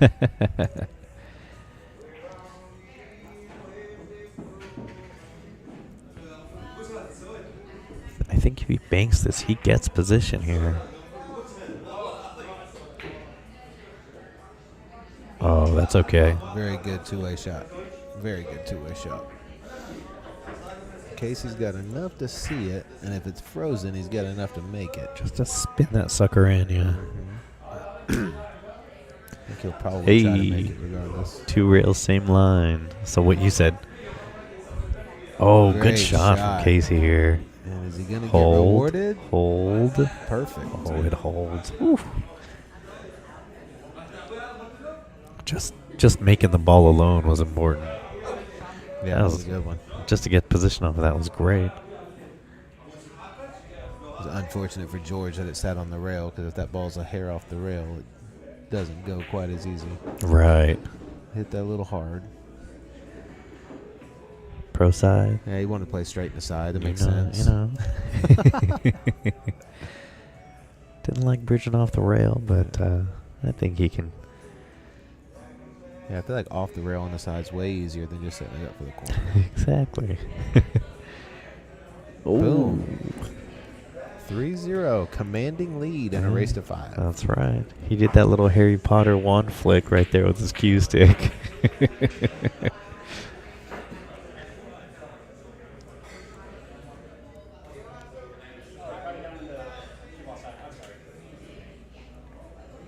Oh, the rack right here on the front of the chair. That's 6 ball.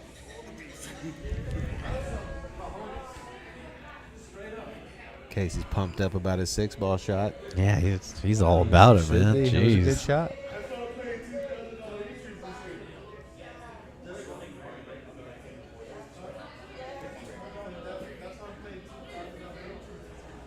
This is Casey's first break of the match.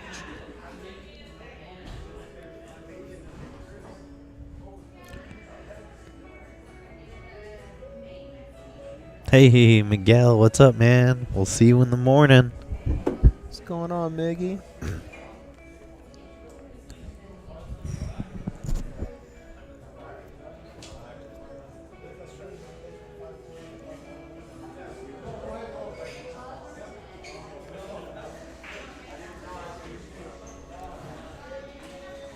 Miguel's become like my Ruben Adame. I don't care what tournament they're in. I want a piece of it.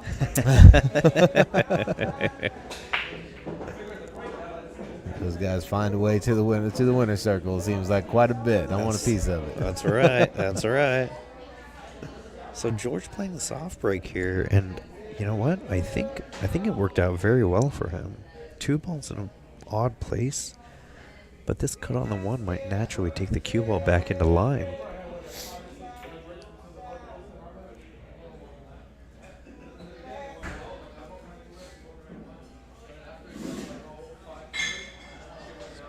This is just a matter of trying to figure out the right speed to hit this cut at. Yeah, and for them, making sure they don't come back into the pile. It should be just straight up and back, but if you put anything on it, you're going to run into one of those balls. You put a little something on it. Oh. Got away with it. He needed that little Yeah. something for that one. See, I didn't see that. That's a good idea, playing off the 7 to get straight in on the 2. That's what I didn't see it.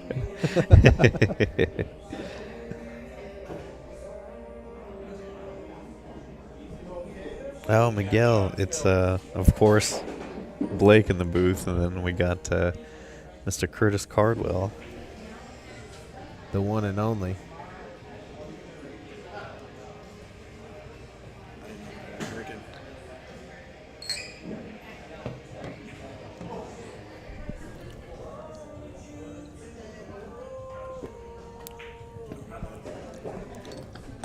Do you want your commentating spot back? Okay. I don't want to steal your thunder, man. My thunder was stolen already.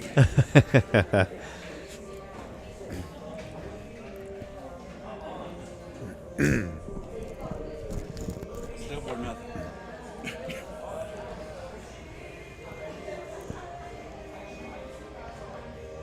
Yeah, so Miguel. Couple of contenders. Should have been a contender. So George probably looking to come across this. Yep, looking for the safety here. Oh, just under hit it.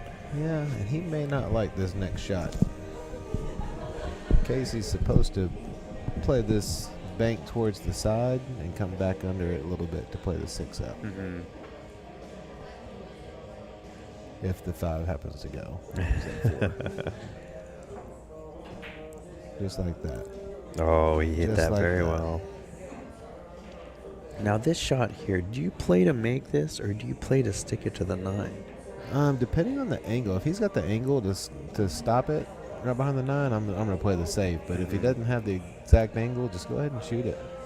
Because if you miss it, you shoot it short. So if you do miss it, you're going to end up coming off the railing and hiding it behind the 8.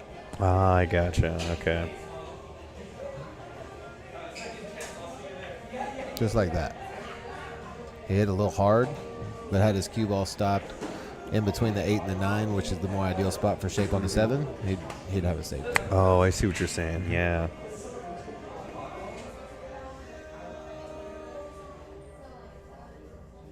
A bit of a tester here, but just a roll is enough here. Watch his follow through. See if he stays down. He stays down. You see, that was a great follow through though. He struck that well. Might have got away with it, yeah.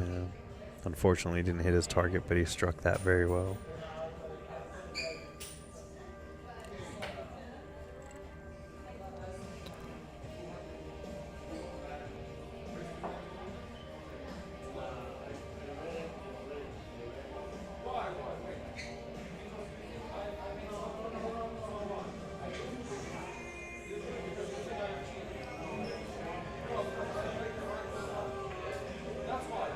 Oh, Yeah, Casey trying to play smart. I see. I don't know if he got full coverage, but I think the 7 did get in the way decently. I'm wondering if he left it out. He's lining it up like he might have left him a shot at it.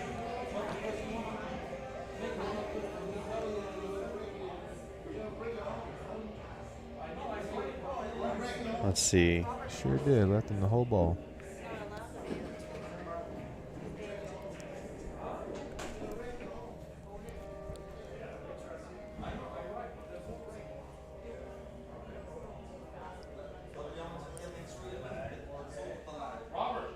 All right, so George, after pocketing the 6, gets good position on the 7 here. Does Ginger always look back and flirt with the commentators, or just because I'm here? It's just because you're here, That man. makes sense. Oh, George, Oh, real that's a tough unfortunate roll. for George.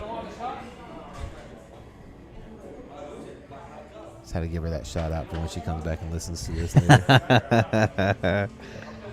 You know she will. She kept getting Miko in the picture while we were waiting for Yep. matches.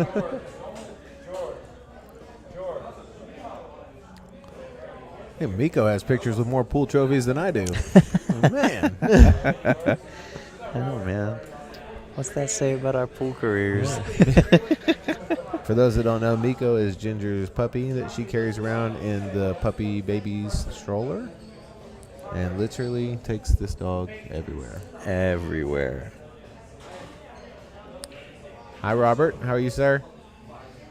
Robert Clark is in the building, ladies and gentlemen. The one and only. Creeping around. And Casey rolls through, gets himself positioned on this 9-ball. Man, George has had a series of some tough rolls. Some of it self-inflicted, some not. Yeah. He just cannot seem to get out of his own way on it right now. It's tough, you know. This is just one of those things Look where, at- Whoa, man. that right there, to me, that's evidence of momentum. Yes. Because the way he hit that,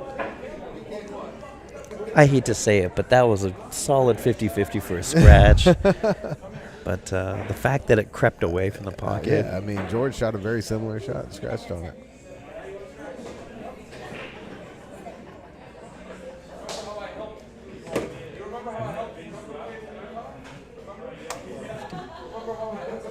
Yeah.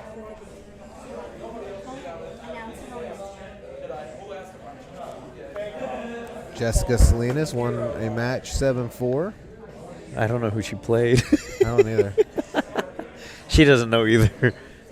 All right. Well, she can. She did want us to announce it so Yeah. they can raise her Fargo. So we did. She can look back and listen, and we'll knock her Fargo up about 20, 40 points maybe. You know. Got her. All right. So we got Casey to break in rack number 5 here, and yeah, like we were saying before we got into like 4 different conversations at once. It really is tough. I mean, George hasn't been making bad choices. He's just had a couple of tough rolls, you know. Yeah, he's actually played pretty smart. Yeah, and I will say though, I will give it to Casey. Casey has been taking advantage of it. I think that's been key too, because I mean, we're all human. Mistakes come and go in this game, but the fact that Casey's been able to capitalize and close out, that's been where things have been the most important. So Casey to break.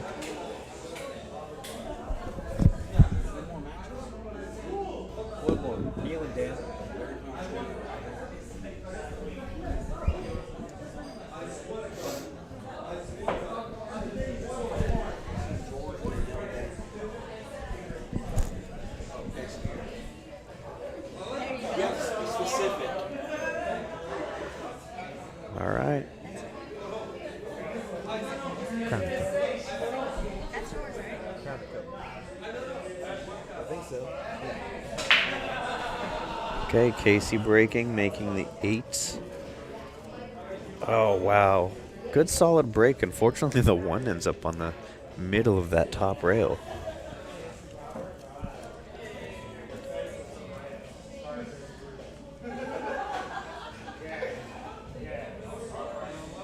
In this situation, just banking the 1 away and stopping the cue ball there. Well, I wonder if there's a way to hide this. Yeah, I'm looking to see how close that 2 is in. You might be able to hit the 7 into the 2 if it's close enough to the rail. Oh, just whip into it? He's gonna play Or behind the hit 4. this hard enough and get behind the ball. 3. And he didn't. Oh. Did not quite, yeah. The concept was good. The idea was good. Unfortunately, it just didn't go far enough for him there. Yeah, I think the 2 might be too far off to do the shot I was thinking.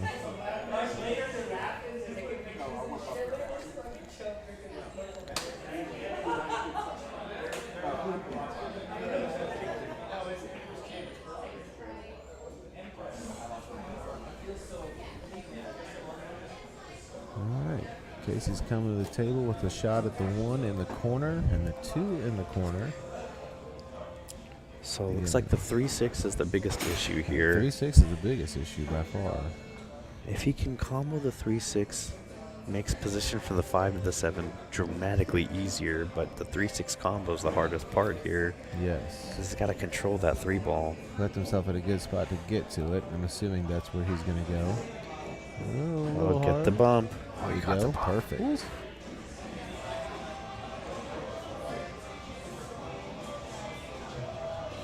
So this is all about how to control the 3 ball. Yes. Cue ball's going to run to the bottom rail anyway.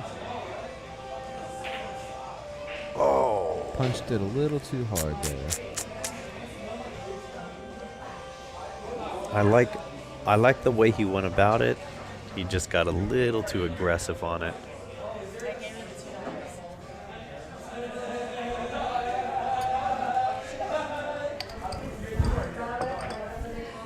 What a shot. That's the second one I've seen him hit like that. He hit it really well. Holy smokes, and it hangs up. Oh, good for him. Hangs up with shape on the 4. If he makes this, then the trickiest part's just going from the 6 back to the 7. Yeah.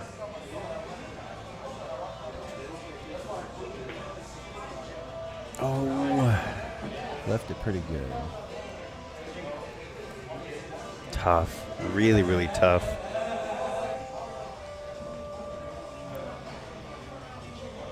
I think he cuts this. I think he just swings for the cut here. Being up 3-0 or 4-0, he very well may. Yeah. I think the safe option is to put the 4 down on the rail by the 7. He might actually end up baking the 4. Let's see.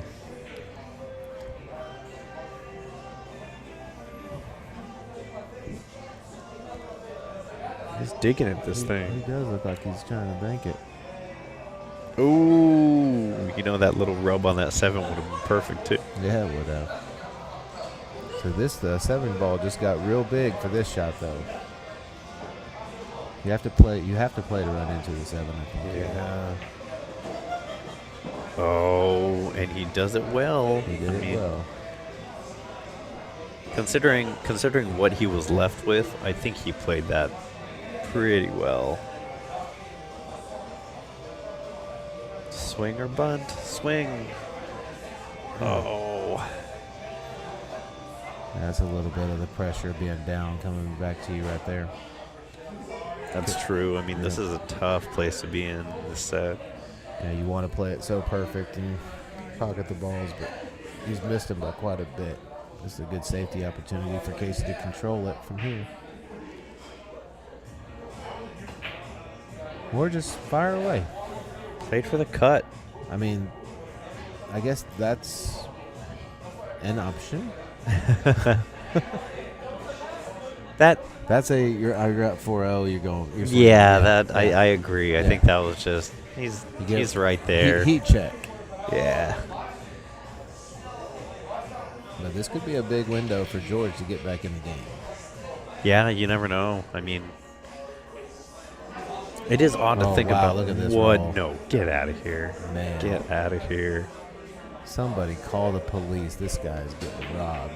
He's just kind of firing away now. I don't blame him at all. No, that's a That- frustration hit. I don't blame him one bit. I mean, I felt that in my soul, what he just did. That was rough. It is very possible. This is a trickier shot than it looks when it's this far out. Yeah. So do you?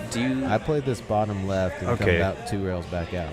Perfect. I was going to ask you if you double out on this one. I think doubling out seems to be the way to go. Yeah, it looks like he's playing inside if I'm looking at it right. No, he played out. Okay, he Yeah, did. He played out. That's exactly right. He hit that with good speed too. I thought maybe there was a danger of it running away a little bit, but he hit that very well. Straight draw. Oh, he's going to drive through it with top. He's going to rip this. If he makes this and gets out here, I am going to have to ask the hotel to widen our door so that his head can fit through it. I'm just kidding. I love that guy. That's why you say it, right? That's right.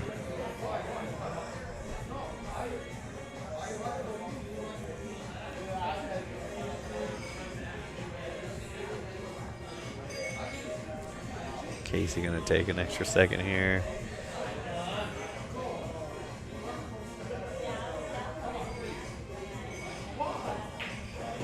Oh, wow. Casey, the time bomb Dawson closes it out. 5-0. I mean, I got to give it to Casey. George, tough match for him. Tough a lot match, of good absolutely. choices, a lot of tough rolls. Casey just capitalizing, you know. So congrats to Casey. George, the score doesn't tell the story at all. I definitely think they should run that one back. There's a George possibility may they not could. want to, though. All right. Well, we're going to take a quick break, Curtis. Thank you for jumping in the booth. Thanks with for me. having me.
Guys, wrong tour. All right, ladies and gentlemen, we are back for the final match of the evening. It's going to be Neil Sadawi playing Dan Bowman. They're going to be playing a race to 9.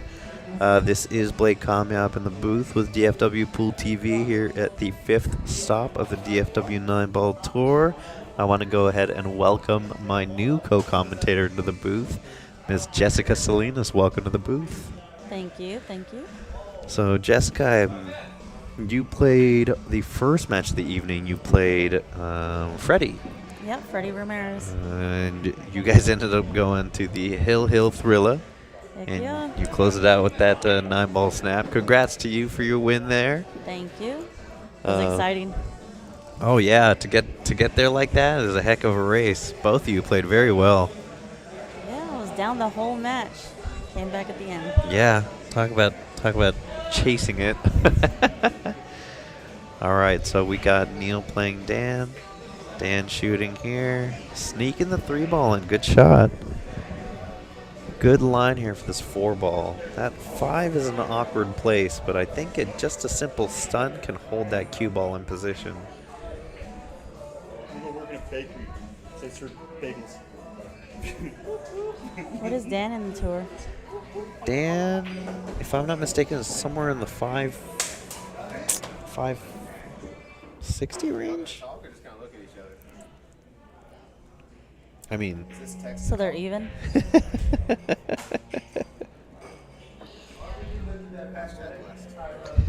it's a 556 for Dan. So it's a 556 playing. I think Neil's like a 590 or 584. Yeah, so they're pretty much even in this race. No spot or anything. This is going to be an interesting one. I've had more opportunity to watch Neil play than I have Dan, but Yeah, I've never seen Dan. Neil's been shooting pretty good. But Dan I've seen over at Rusty's Arlington a couple times now shooting, so Neil attempting the cut on the 5, getting hooked here. 2-rail kick looks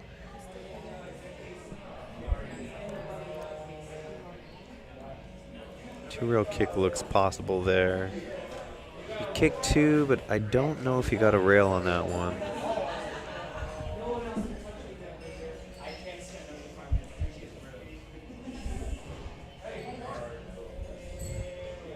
Oh, he did get a rail. Okay, no ball in hand, so Neil the shoot here. All right. Even far. Leaving a table long here. I think there's a couple shots. I think there's a combo, a carom, a bank, or a safety. There's a couple options here.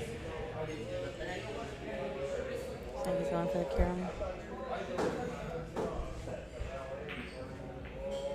Oh, good attempt at the carom. Unfortunately, doesn't go well for him, and the 5 leaks out. So the cut for the 5 to the side is available here. Positionally, the toughest shot looks like it's probably going from the 7 to the 8.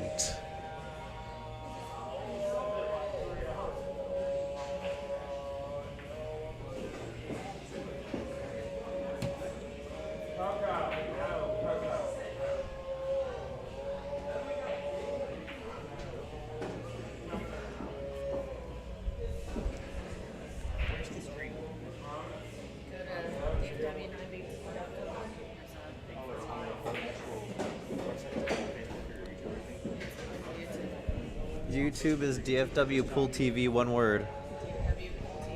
One word.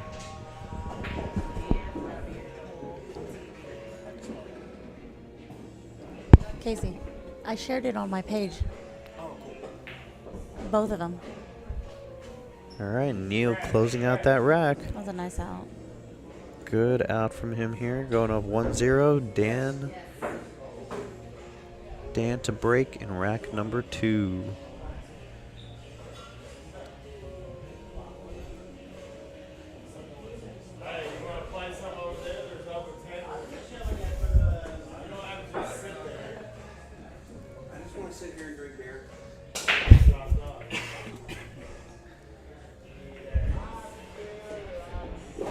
Do you know how many players they have for tomorrow?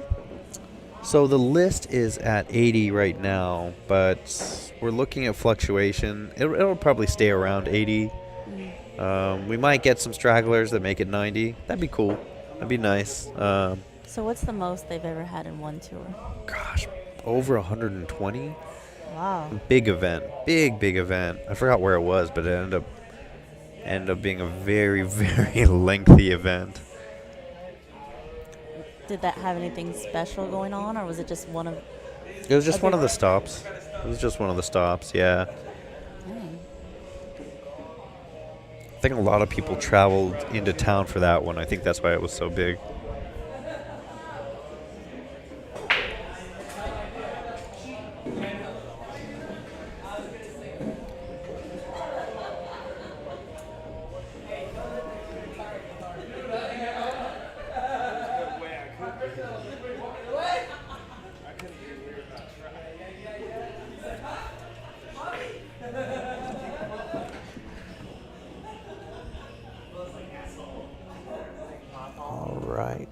So, Dan making the 1 and the 8 on the break here.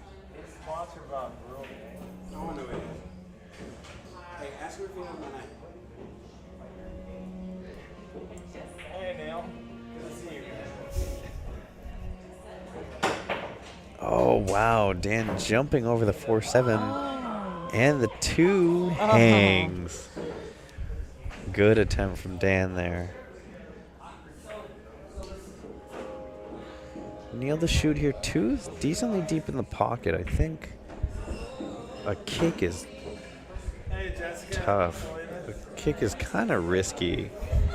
Yeah, I think just flying this, trying to hit a little bit off center on this 2 ball, that's going to be where his that's going to be where he's going to find success in this. Such a long distance from the cue ball to the 4-5. You can just clear those and not worry about the rest. Oh. Cleared the 5, but not the 4, unfortunately. So ball in hand to Dan here.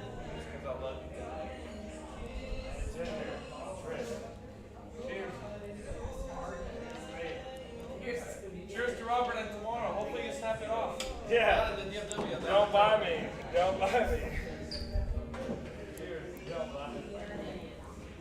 I got shit I gotta do. I can't hang out with dudes every night. You can't hang out with Neil. Look at his mustache. I'll show you a video. Yeah, he grew a weird beard. Yeah. He's always talking about Dan, some pretty good ball action to get himself on the 4 here. Ooh. He tried to do a little bit of a 2-for-1 there. Tried to sneak that 9 in early.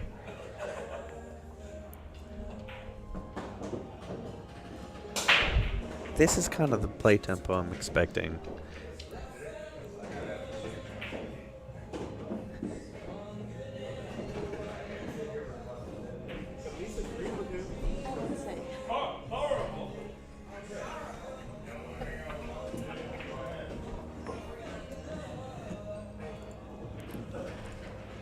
So after an unfortunate, unsuccessful attempt for that jump shot there from Neil, Dan taking ball in hand and running out.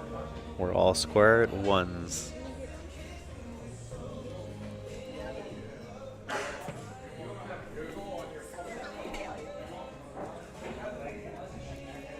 It's going to be Neil to break in rack number 3.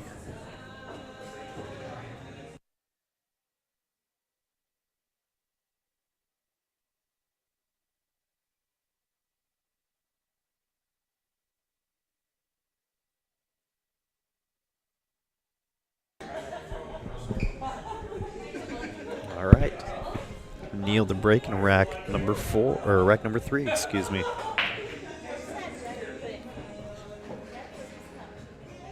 So Neil controlling the speed of his break, gets himself a good position for this 1 ball here. Now the 1 and the 2 are split apart, so it is a little tricky. He's going to have to drive through this with a heavy top. Oh. So he did play the top left in order to try to drive that cue ball top rail, top left rail, and spin it down toward the bottom rail. Unfortunately, just catching it a little bit wrong here. Dan with the cut on the one available. Dan playing a little bit of bottom right. Coming around the table, getting himself eyes on this two ball. Good shot from Dan here.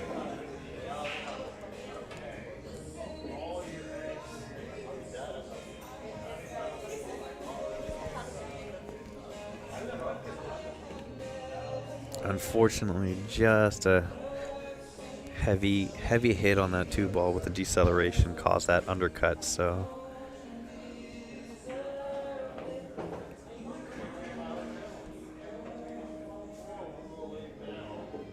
Neo getting kind of straight in here, but using some top inside, avoids the 7 and the 8. Great positional shot from Neil here.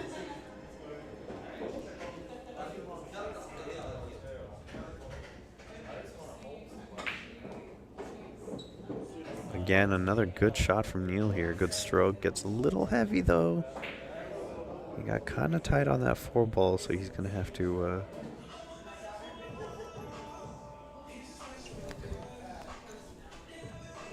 find cover. So he doesn't quite get cover, but he still doesn't leave a very straightforward shot here for this 4 ball. Now, Dan could actually play this and drive this straight at the 4 with a little bit of bottom, potentially banking the 4 in that left side pocket.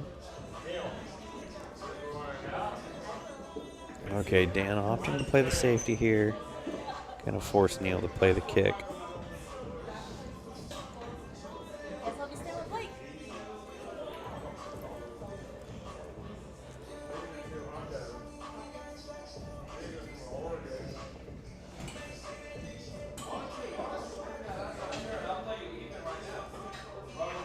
Neil finding the rail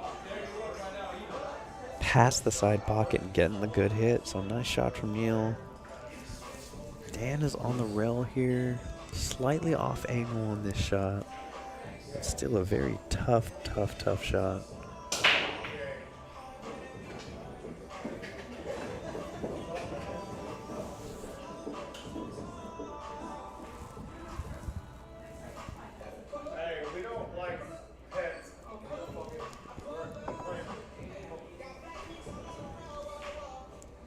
So Dan coming across the face of the 4, looking for cover. Tough. I think that the 4 is available. I don't know if the cut is available, but I think the 4 is visible here. Oh, looks like he can't hit any of the 4 without potentially scratching. So he's going to jump over the edge of this 7 to try to hit the face of the 4. Doesn't want to try to overplay this and try to cut it in. Just coming across the face of the 4 is probably going to be the most beneficial for him to do here. Oh, forget about it. I guess the 4 was out a little further than I thought. That was a great shot from Neil there. Cue ball came a little short, but that's going to be okay.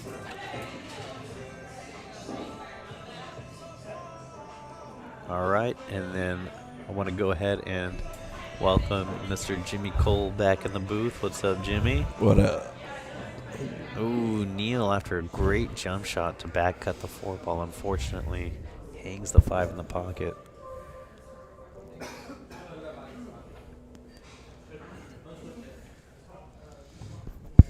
So Dan just drawing it away a little bit. Oh, okay. He decided to play the top inside. Try to come 3 rows around. Seems confident that the 7 goes here. He got right down to shoot it. Oh, he's playing safe on the 8. Okay. Okay. Good speed, though. Very good speed. Like he's done that a time or two? Just a couple.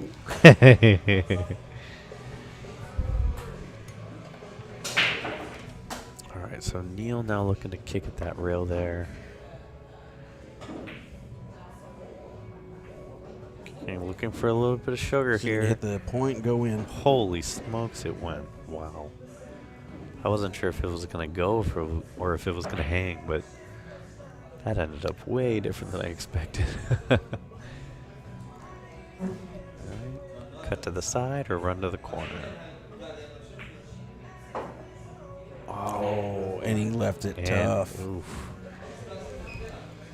If you kick one rail, try to make it. I think so. I don't think. I mean, it's right in front of the Yeah. pocket. I don't think there's any benefit to trying to force a safety. Yeah, just Yeah. like that. Just And take your medicine on the 9-ball. Absolutely. There's no reason to worry about it, you know. In this case, I think, yeah, he's going to cut this inside here. Again, just another rolling ball. Perfect. That was a great shot from Dan there. Really, really nice shot. So Dan getting up 2-1.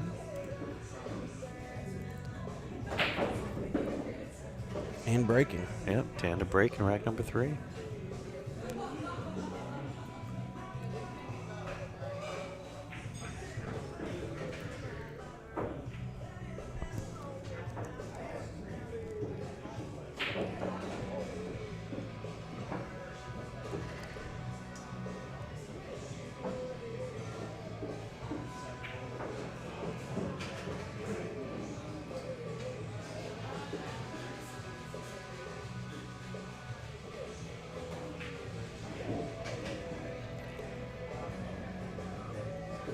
All right, so Dan to break here. Let's see what kind of spread he gets.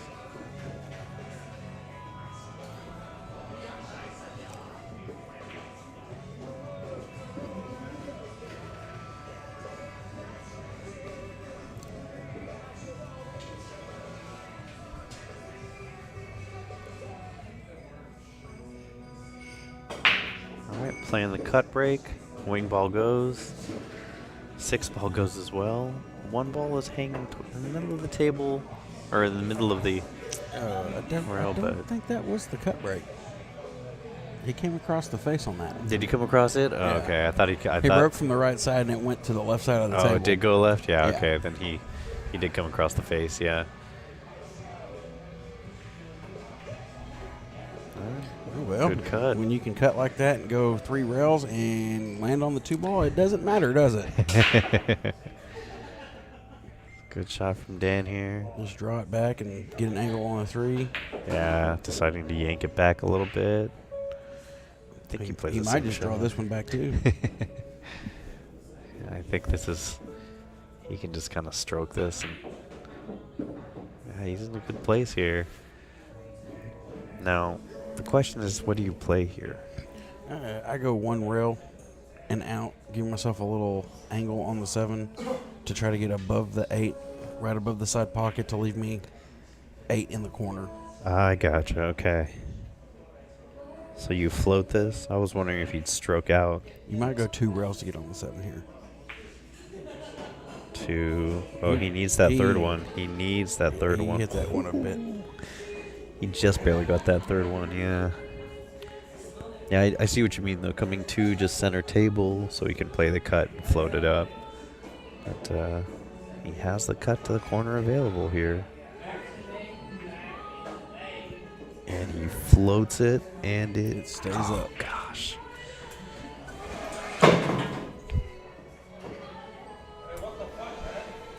Tough. Very, very, very tough luck for Dan there after a good cut attempt. Kneel deep in the pocket. Just needs to find center table here.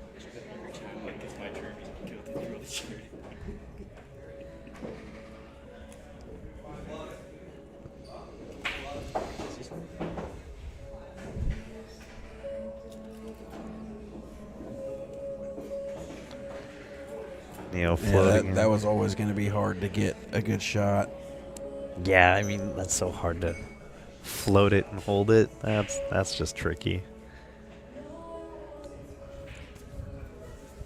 Is he cutting this or banking it? I think the bank. Oh, you know what? Maybe the cut. It was the cut. Wow.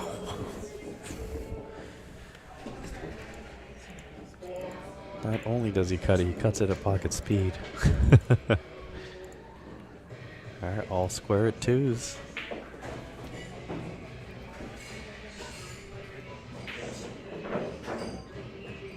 Where did Curtis go? That's a tag. You're supposed to see Taz. You have one job. You can't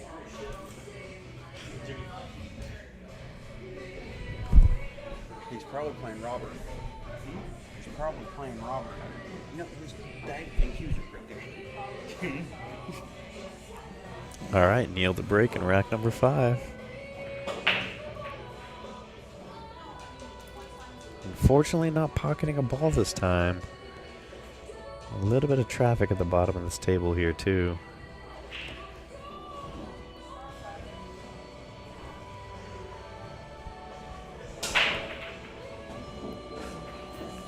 See how aggressive Dan plays, because the cut inside is available here. Yeah, I think he was going to cut that all day. Wow. That may have been a very beneficial reposition right there. He just a little above center to the side, the long rail on the left, and then come back out, leave yourself a little angle to go one rail and one rail. Yeah. Yeah, because he was, he was able to comfortably avoid the side pocket, but he kind of steered away from that mid-stroke, unfortunately, so. Neil back at the table here.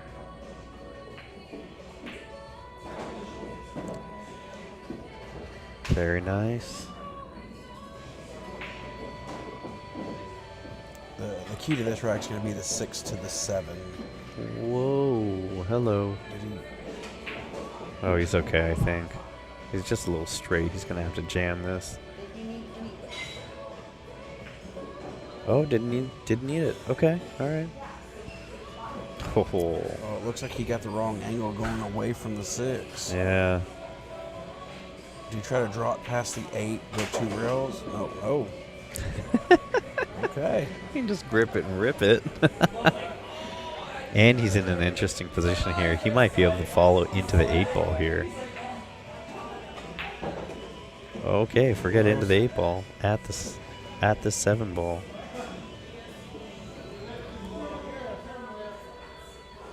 Now here's a good safety opportunity. He could shoot straight at the 7 and stun it.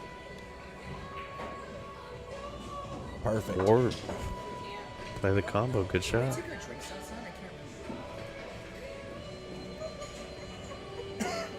Oh, Neil floating the 7 ball in. Setting up for a similar cut in the corner here. Good shot. So Neil with a very nice out there. Going up 3-2.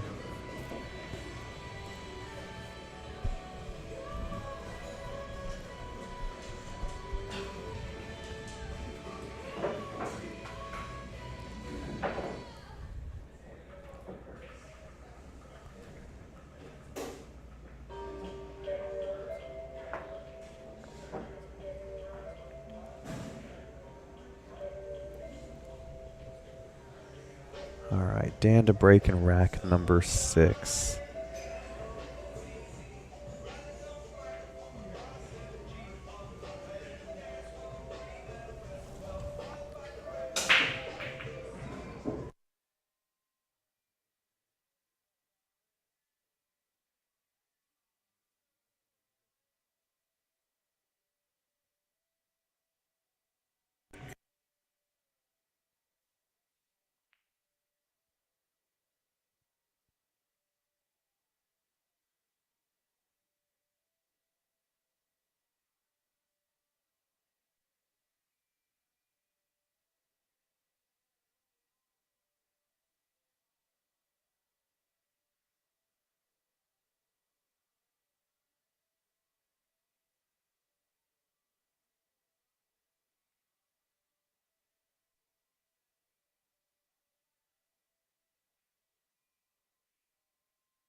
All right, we took a little break there. I'm back. Blake's still out doing what he was doing.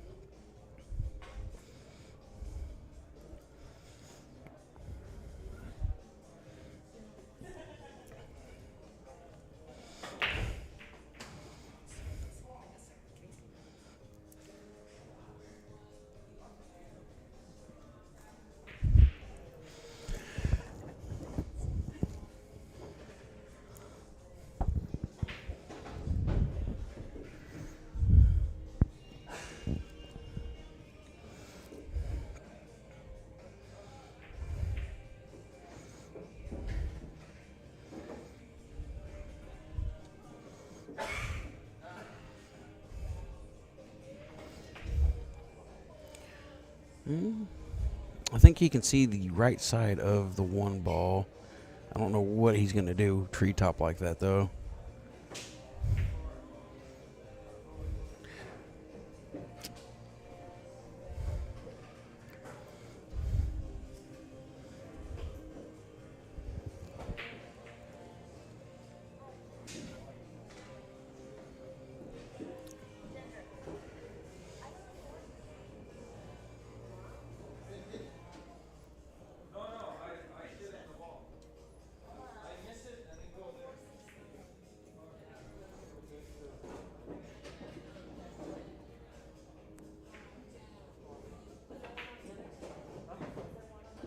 Ooh, little bump shape there.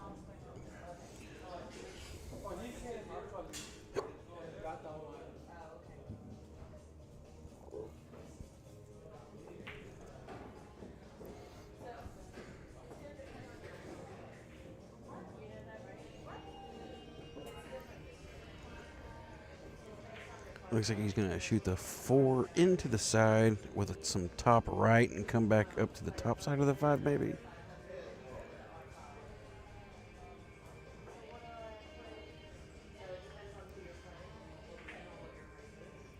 Might be going in the corner.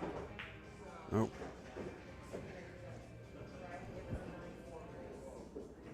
That was a pretty nice shot on for shape there.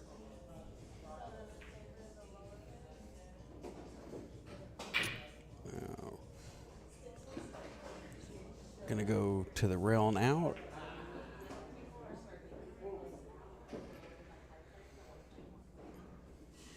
I think he's going to draw this one rail and over.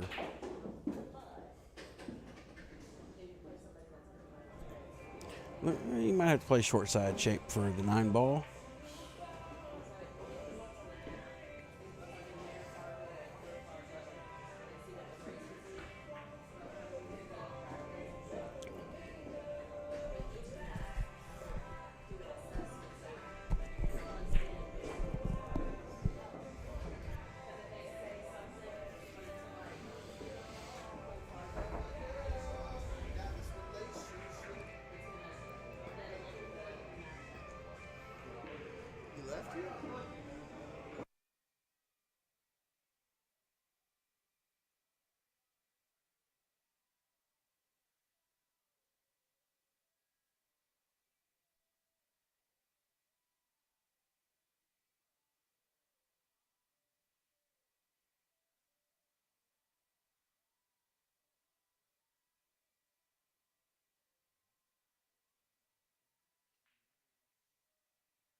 Live at Snookered on a Friday night fight night. Not real sure how to change the score. The score right now is actually 4-3 nil.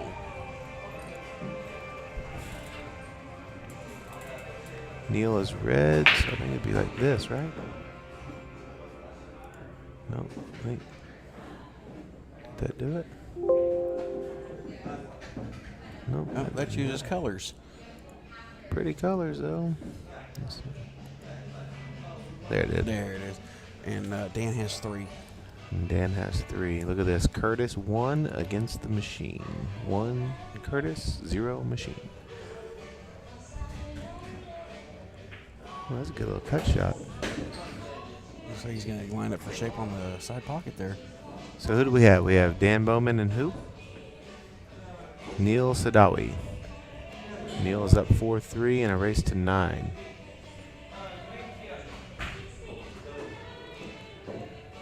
I think we lost all of our commentators. Or not commentators, commenters.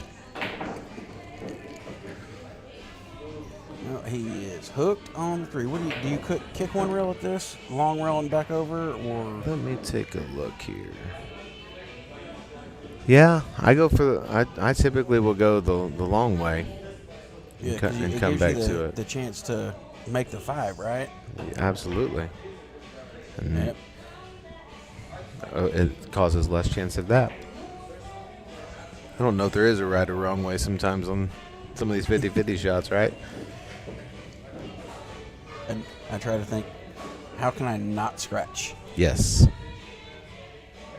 Yeah, Robert, I think everybody went to sleep. Glad to see you're still awake, my friend. Ooh, starting off on the wrong side. He did not get there. No, sir.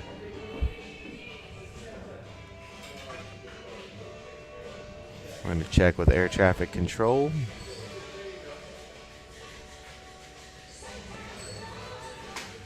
Looks like we are cleared for takeoff. Nope. Negative, Ghost Rider. The pattern is full.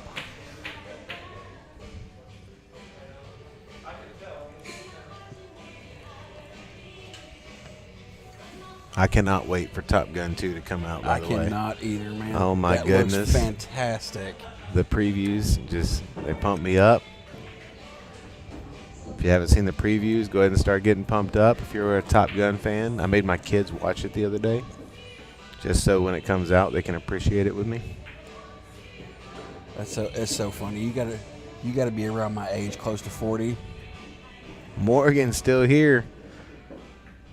That means we have in total 4 viewers. Morgan's making sure she's here to support her dude. Oh yeah, I can't wait, man. When Goose's son was like, "My dad trusted you. I'm not doing the same." Powerful stuff. Ooh, man, that was a tough miss right there. Seems just a little bit off tonight. Just a smidge. Just a bit outside. It's a bold strategy. Let's see if it pays off for him.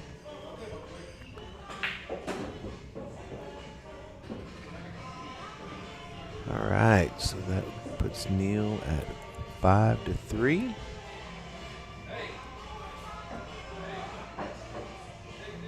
So I haven't paid attention, but are the fight nights, are they winter break or are they alternate break? Or are It's they the exact same rules as the tour they're stop. playing the same rules as tour stop? So how do you feel about the new rules this year with the handicapping system and playing in a certain column? How do you feel about it? I feel that if it gets more players to come out and play and more money involved in the game and more people involved, then I'm okay with it. Yeah, I'd be curious to see the analytics. I don't know if it's brought more people in or not. I mean, seems like Right into the side pocket. oh, there it goes. That one's gonna count, ladies and gentlemen. Hey, don't you worry about what I'm doing over here, Mr. Robert. Oh, no, I guess they're not playing that it counts on the side. Oh, well, let's take that one away. How do I? Ooh, I don't know how to subtract. I don't see a minus. Maybe if I It counts in the side. Yeah, just not the bottom 2. in the tournament, it does count in the side. Okay. So we're Okay, right on so the we square are there. gonna count. Thank We ain't goodness. got to find a minus button. That was a good call, making the rule in our favor to not have to change the score again. Robert, my hairline shows my age, not just my movie references, my good friend. That's just how it is. But that gray tint makes it look that much better. Just from men's touch of gray. That's right. I may even have 49 shades of it. We're going to look for the other one.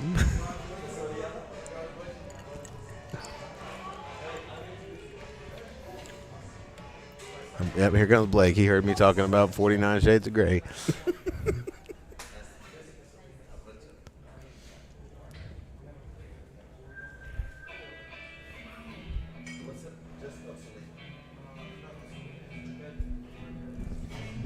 You practicing or what? As soon as this is done. You just let me know. I want revenge for Fort Worth.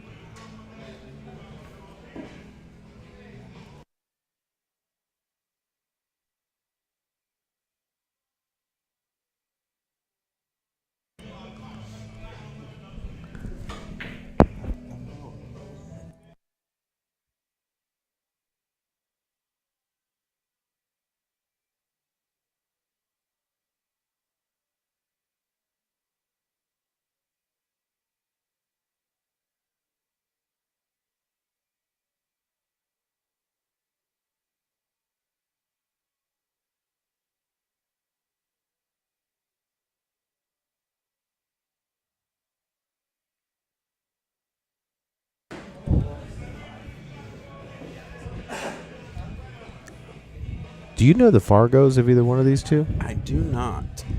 If only there was a device that we carried around that could just, at any given time, we could just say, hey, what's this person's Fargo? And like type it in, and it would report it. I'm on it. That would be I'm on it. fantastic, wouldn't it?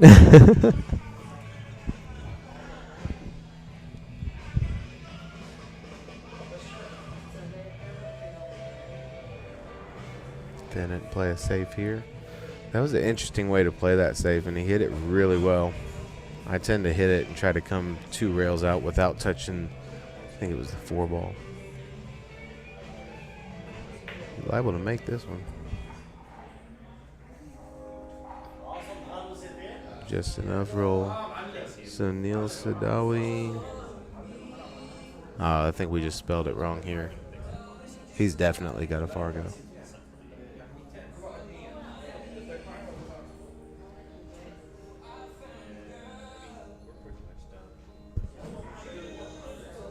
Fargo radar scanning.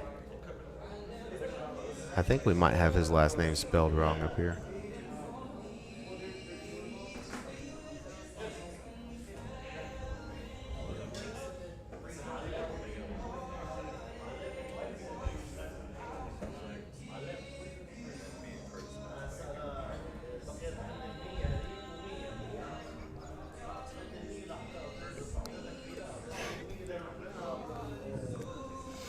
I want to give a special shout out while we're out here, if you don't mind. I want to give a special shout out to my wife, Crystal Cardwell. She was recently elected mayor of our town of Newark, and it's not really being a political person. It's just kind of cool to see somebody step up into that type of role to give themselves a better community for the kiddos. So, special shout out. I know it takes a lot of work. She's asleep, but maybe she'll see it tomorrow. Robert said Neil's like a 580 something. 584.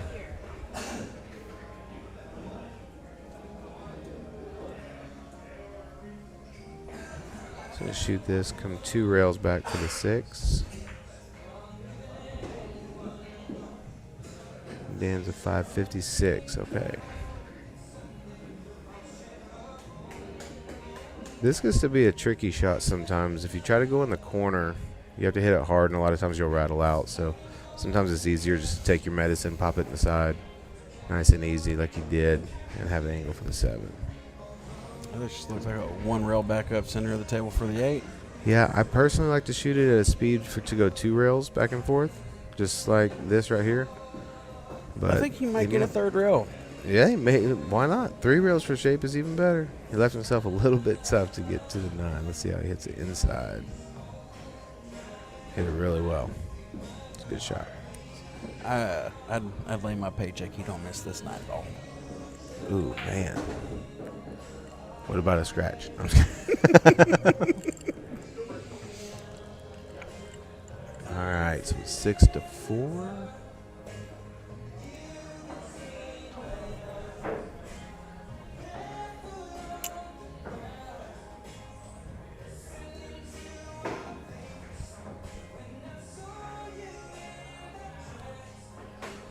I really don't know how Blake stops himself from singing to some of these songs. It's hard. Like, my innate nature is to, man, really just start belting it out. But fortunately, with the microphone tied so close to the earphones, I'm smart enough not to try that for now.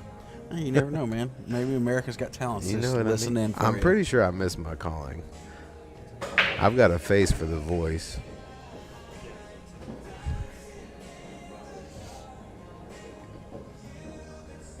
I tried American Idol. They told me I was too old. Maybe The Masked Singer would be better for you. Yeah. But then everybody's just kind of missing out on the glory, you know? On your Shades of Grey. That's right, my 49 Shades of Grey. All right, let's see. Tough cut on the one. It's really more about trying to hold your cue ball here. Makes this shot a little tougher. 9-ball tour karaoke. There we go. It's a good speed if he can drop it. Yeah, it's just a tough one to control. He got the gap to get the 2-ball too, between the 4 and the 7. That's strong. Yeah. He probably wouldn't have ended up there if he made it, though. No. Right? That's what, He would have been so behind people the always 7. tell me. They're like, I got my shape. I'm like, well, you probably wouldn't have got there if you'd have made the ball. You'd have probably been about 3 inches over the other side. 2 is coming back. Try to He's come gonna be back. behind the 9-ball, isn't he? Yeah, I don't He might believe he have can the- see this ball. But he is. He's getting down to shoot it like you can see all of it. Yeah. Oh. Oh, wow. He can see the whole thing. We really need to change his camera angles. Oh, this And is I think, tough. I think he might have given himself an opportunity on the 4. He is sure shooting at it.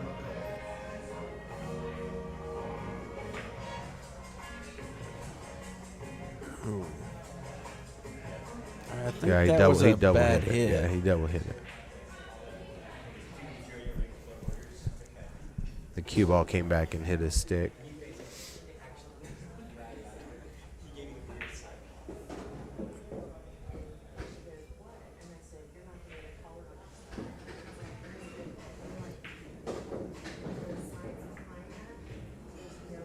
Blake's looking at me like I better not say something wrong since I'm sitting in his seat. We're getting the evil eye. You have been replaced. Measured, weighed, and come up short. I'm waiting on Robert to make a comment to that one. Let's see if he remembers that one. You have been erased. I see those. I see the hamster wheel spinning.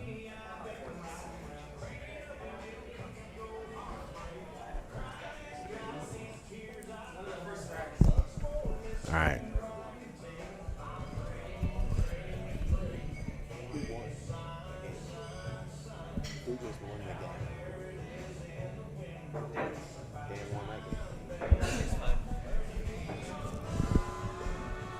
At the end of the tunnel.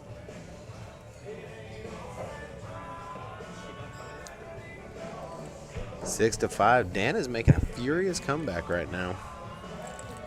He made a couple early misses that were uncharacteristic. That 1-9 ball, couple balls that he shot right into a rail. This wasn't looking like he was settled in yet. Yeah, I've noticed it's really hard to make the balls if you shoot them at the rail. Yeah, they don't tend to like it. That's how you just, if you hate your money, you just shoot them straight at the rail. That's right. Robert, that is from the movie Eraser. It's an Arnold Schwarzenegger movie. I think it was back in the 90s, if I remember right. If it's an Arnold movie, it's probably from the 90s. More than likely. I think after that, he just went political on us.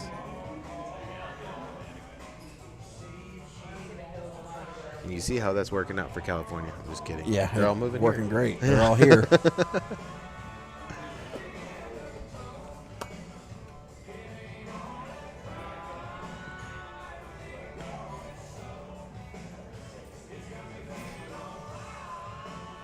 So I know the viewers can't see, but I'm curious. I see there is a small monitor on the light of the TV table that is off.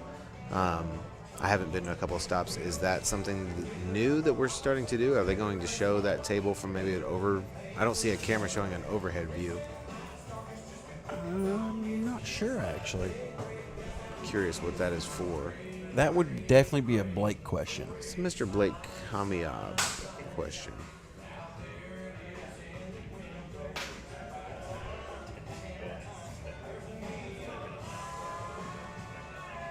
Looks like we've got Casey and Jeff playing a set Oh, on they are, the other yes. table that's not streamed right now. Yes, I was hearing that churning up on the outside, and they're really fighting over who's going to be my doubles partner. Look, here comes Casey's left to right, you know. Yep. Get settled in. Yeah, I played a doubles match with Casey against Jeff, and I think it was Blake, and they beat us pretty good. The rumor is, and it's possible, I don't know, but that I made a joke to Jeff about maybe picking the wrong partner, and Casey's Casey got a little upset Casey about that. got a little offended, and they decided they were going to duke it out. So it'd be fun to watch. They are good friends, but it is Yeah, they play on the same league team on Thursday nights. yeah, and I think they're the same Fargo. Like 3 points difference. Yeah, it's a pretty good match. Looks like he's kicking at the one ball here. He's already made one kick like this. You know, to me, that's actually a pretty good leave. It is, especially at their range, you know, at the Fargo level, they are in a position where sometimes they don't really know where the cue ball is going to go after contact when it's going to run into another ball, but they can get right on and play it perfect, just like this. Oh, was that the two ball? I didn't see that ball. Down in the right corner. See, those are moments you're supposed to shut me up. You failed me. Honestly, I didn't see the two ball there until you Okay. said something. I'm going to blame it on the shadows.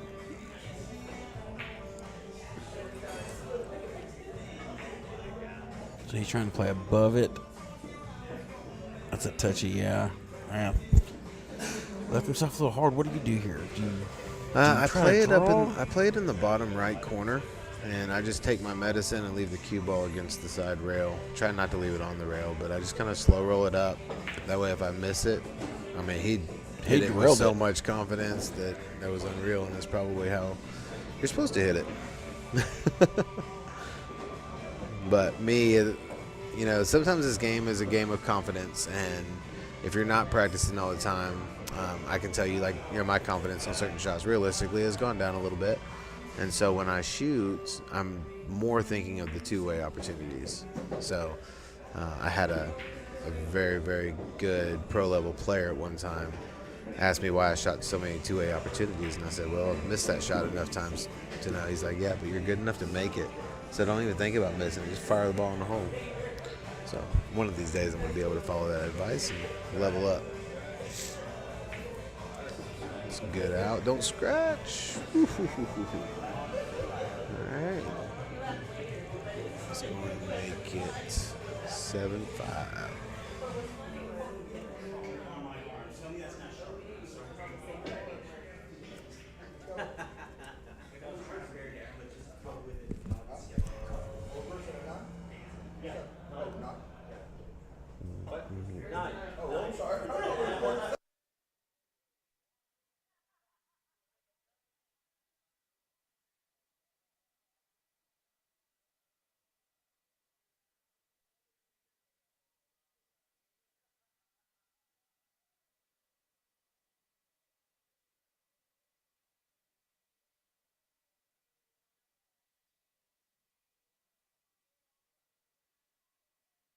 Game on. Car.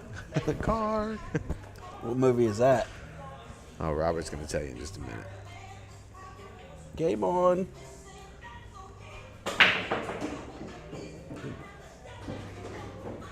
Neil opted for a very powerful break on these tables. You don't see that very often.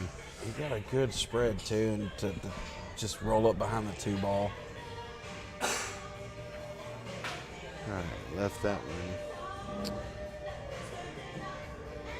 Did he leave the edge of the one? Yeah, if he left it, Dan's shooting it. He pushed out. Yeah, Dan's going to shoot this.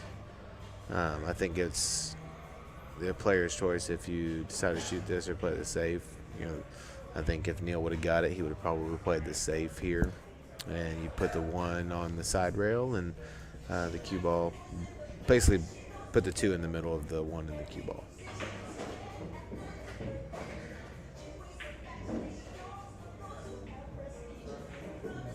He might get away with this. I think he got away with it.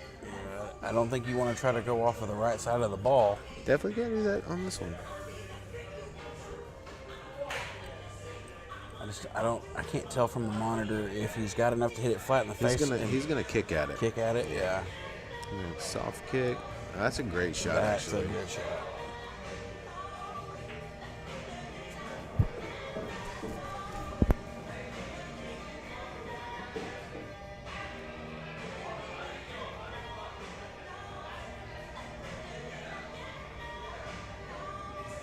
Another great good shot. Return safe. And I like to jump bank this ball. You like to? I love to jump bank this ball. I think Neil's going to go a little more conservative. He's going to play a 2-rail safe. Is it going to get there? It looks like it's going to roll up. No, it is not. Oh, no rail. Did not get there.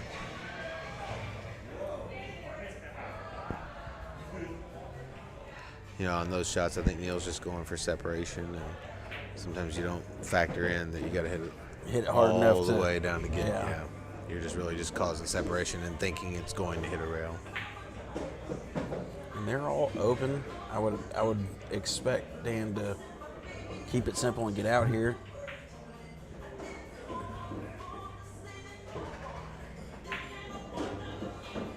So what about you? Where do you live at in DFW? Royce City, Texas. Where? Royce City, Where is Texas. Royce City? You ever heard of Lake Ray Hubbard? I have heard of Lake Ray Hubbard. I We're have no about clue where it's at. 15 miles east of Lake Ray Hubbard. So Rockwall is... Okay, so you're in northeast Dallas, right? No, I'm 45 miles east of Dallas. You're way. I'm way outside of Dallas. Yeah. Lake Ray Hubbard. It's a solid hour and 15-minute drive from here. Pretty far. I'm sorry. I got encapsulated by watching Dan hit these last few balls. Oh, wow. Ooh, it bobbled. It fell. Dan 3 rails the ball, 9 ball into the corner.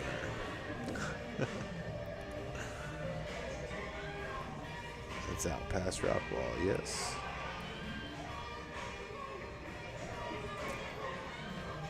So how far is that from here? That is probably a good I think hour about from here. Hour with no traffic, it'll take me an hour. Do you stay out here or do you go back and forth? No, I'm gonna stay for the weekend since I'm helping Blake with the commentary. Smart man. But yeah, I mean, I drive all over the place. I see you at Pockets, and I go to Volcanoes. You ain't seen and me at Hers. Pockets in a long time. I promise you. It's been a minute. Yeah, I don't think I've been to Pockets. I think I've been once in the last year. Here, you know what? I'm gonna hook you guys up with your very own trash All right. can. We're gonna mute it for just a second. For a word from our sponsors.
All right, we are back. All right, so Blake Comyov stepping back in for just a minute. Jimmy's gonna. Did we miss a game at all? Like I feel like. Nope, we're good. Okay. 7-6. Dan gonna have to fly this 9-ball. Trying to play the 2-8 combo here.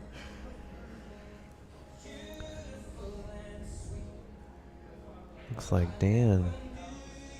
Shout out to Q-Tech jumping with a propel. Ooh. I don't know if I've jumped with one of those yet. No? Oh man, I'll tell you I've what. heard great things though. It's I mean, like butter, man. I'll tell you what. I mean, if Dan Bowman, that's your guy, Q-Tech. If Dan Bowman can jump a ball, anybody can jump a ball. I'm just kidding, Dan. Hey, Robert was in the chat. Yeah, Robert's been in here. We've been making very good movie references. Nice. Trying to see how many we can hit. And I think right meow we are at 9. Right meow. 9 right meow. All right. All right.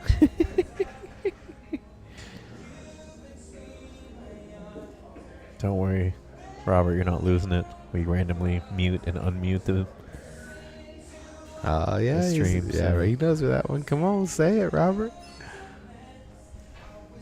All right, he's kicking at the 2 ball here.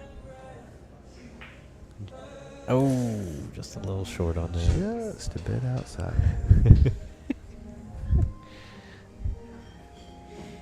All right, so interesting opportunity here. Probably fire this with draw here. This is hard to beat the side pocket and get back. That's incorrect, Robert. It would be Super Troopers. It would be the correct answer for right meow. So there was one time I was playing in a tournament. It was the they call it the Southeast Challenge, and it was an APA tournament, team tournament. All the teams from Arkansas, Louisiana, Texas, Oklahoma kind of come in, right? And I joined a team with Jorge Villarreal.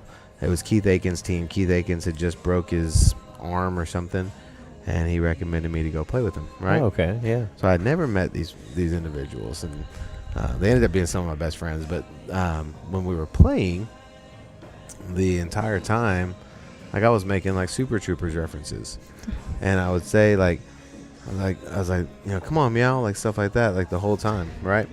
And so we go into the final match, and coincidentally we're playing Jay Ryder's team, and we're going into the first and second matches, and I'm still saying, come on, meow.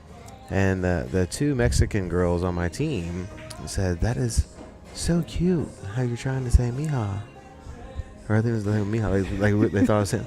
And I was like, no, like I am making a Super Troopers reference. And so they really thought I was saying like, come on mija the whole time. And so they had never seen the movie Super Troopers. So literally, we're losing 3 at the time. We lost first match, we were down 3-0. And I'm making our 2 players, instead of focus on finals, they're watching. I'm literally making them watch these references in Super Troopers. Oh my god. And so while they're watching it, we fall down 6-0, and then they just started laughing so much. We ended up coming back and winning the entire match. Wow. Which was really impressive, but it was a really cool moment that kind of helped out with the team bonding and friendships, because like they had never seen it. I was like, no, I'm not trying to say mija. If I do, I sound really Texan saying it. Mija. Yeah. It's like yeehaw with an M right now. That's right. I was like, come on, meow.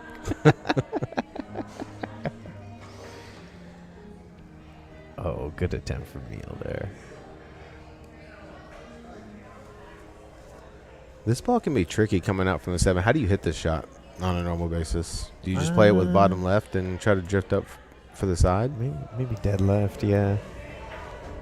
Yeah, there we go. All right, I'm rotating back out. Jimmy back on the move. Go practice, Blake.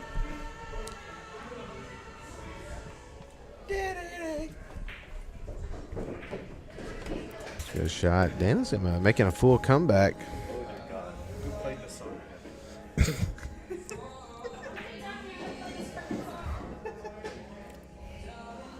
Blake's got his MySpace song playing right now. Baby, Where would you be ranked on his friends list? I don't even know if I'm on his friends list.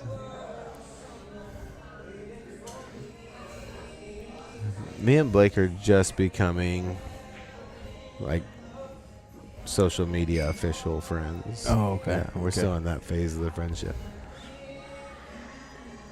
Clint's been keeping me at arm's length. He doesn't want me to get too close to Blake. I understand. All right, 7-7. This is going to be One ball thriller right in at the the end center of the match. rail. What a break. Wow. Unfortunate where the one ball ended up, but that was a heck of a break by Neil.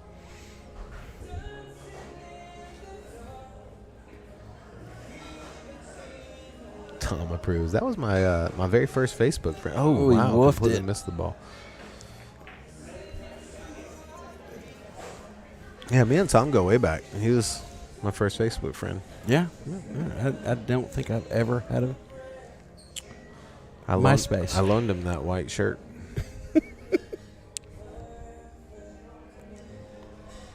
Never got credit for that. Never got it back either. It's pretty disappointed. Tom, if you're listening, need my shirt back.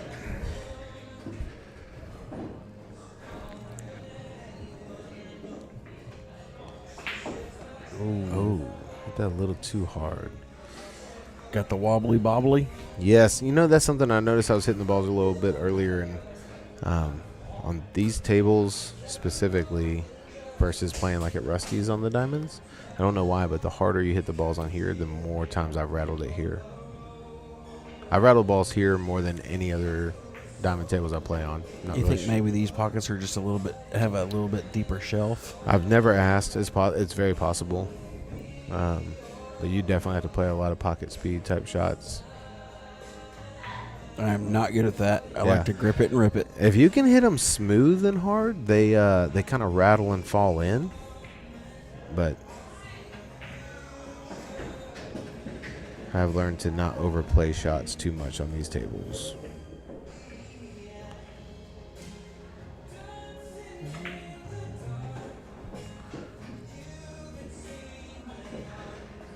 All right, I'm gonna have to watch Neil so I know how to shoot this ball in the future, just like that. Neil has a very powerful finish. Goes up 8-7 On the hill. on the hill. Yeah, I don't know why, but sometimes I really struggle shooting in the middle of that side pocket like he was shooting from there. I think a lot of it is I bounce up on my shots. So Oh, I you're watch that more. uncomfortable, so you jump. Mm-hmm. And if I miss it, most of the time I overcut it, so I try to make it a habit of favoring the undercut on the shot. And then rattle it. Mm-hmm. You could go in between. Yeah, that's exactly right. Pick a different part of the pocket to aim at.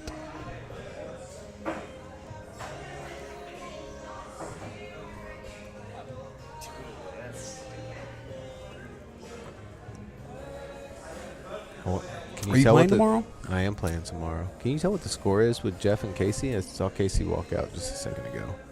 No. Wow. Nice break. 3 balls on the break. Shape on the 2. Is that the... The 4 is right next Yeah, to the 2. there is no 3 ball. 3's down. So, yeah, the 4 is right next to the 2.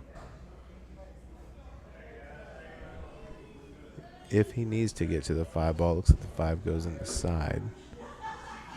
Or in the upper left corner. Ooh, okay. Well, I mean, he didn't leave him easy. No, I think this is likely going to be a safety shot. It's kind of tricky because the rack's still on the table. And treetop, And man, so, anytime you shoot yeah. like that, it's tough. Trying to pop it when the rack's on the table makes it very hard to keep that ball still like he was trying to do. All right, let's see. Can Dan run out? So Dan's got the 2. He's going to leave himself a little If bit you- of a tough angle on the 4. I don't know. If you've got that angle, can't you just draw to the long rail just below the side and have the 5 ball in the upper left? Maybe, yes, that's an option. I would probably hit it with a little bit more force, and he did exactly what you said there. I would have probably tried something a little stupider and hit it with more force and try to still get to the side or have the breakout by running into the 7. But I think that Dan played the correct shot for sure. There it is. And yeah, that's gonna. He's a It's gonna little, end a the little game. steep on the 7 here. You can probably just float it in and take a little bit of cut on the 8. He's just gonna bump it in. There we go. And we're gonna look like he go hill. No, he dogged it. Wow. Oh. And he gave up the game. That is the match. Man, tough way to go. Looks like they want to play another set. Let's see. Are we going again? Nope. Neil's taking apart his stick. I think they are done. Time is 107. Okay, I guess that is it for the night, folks. All right. Well, thanks for tuning in. I might be playing Blake. We'll see. Yeah, I'm going to go watch that.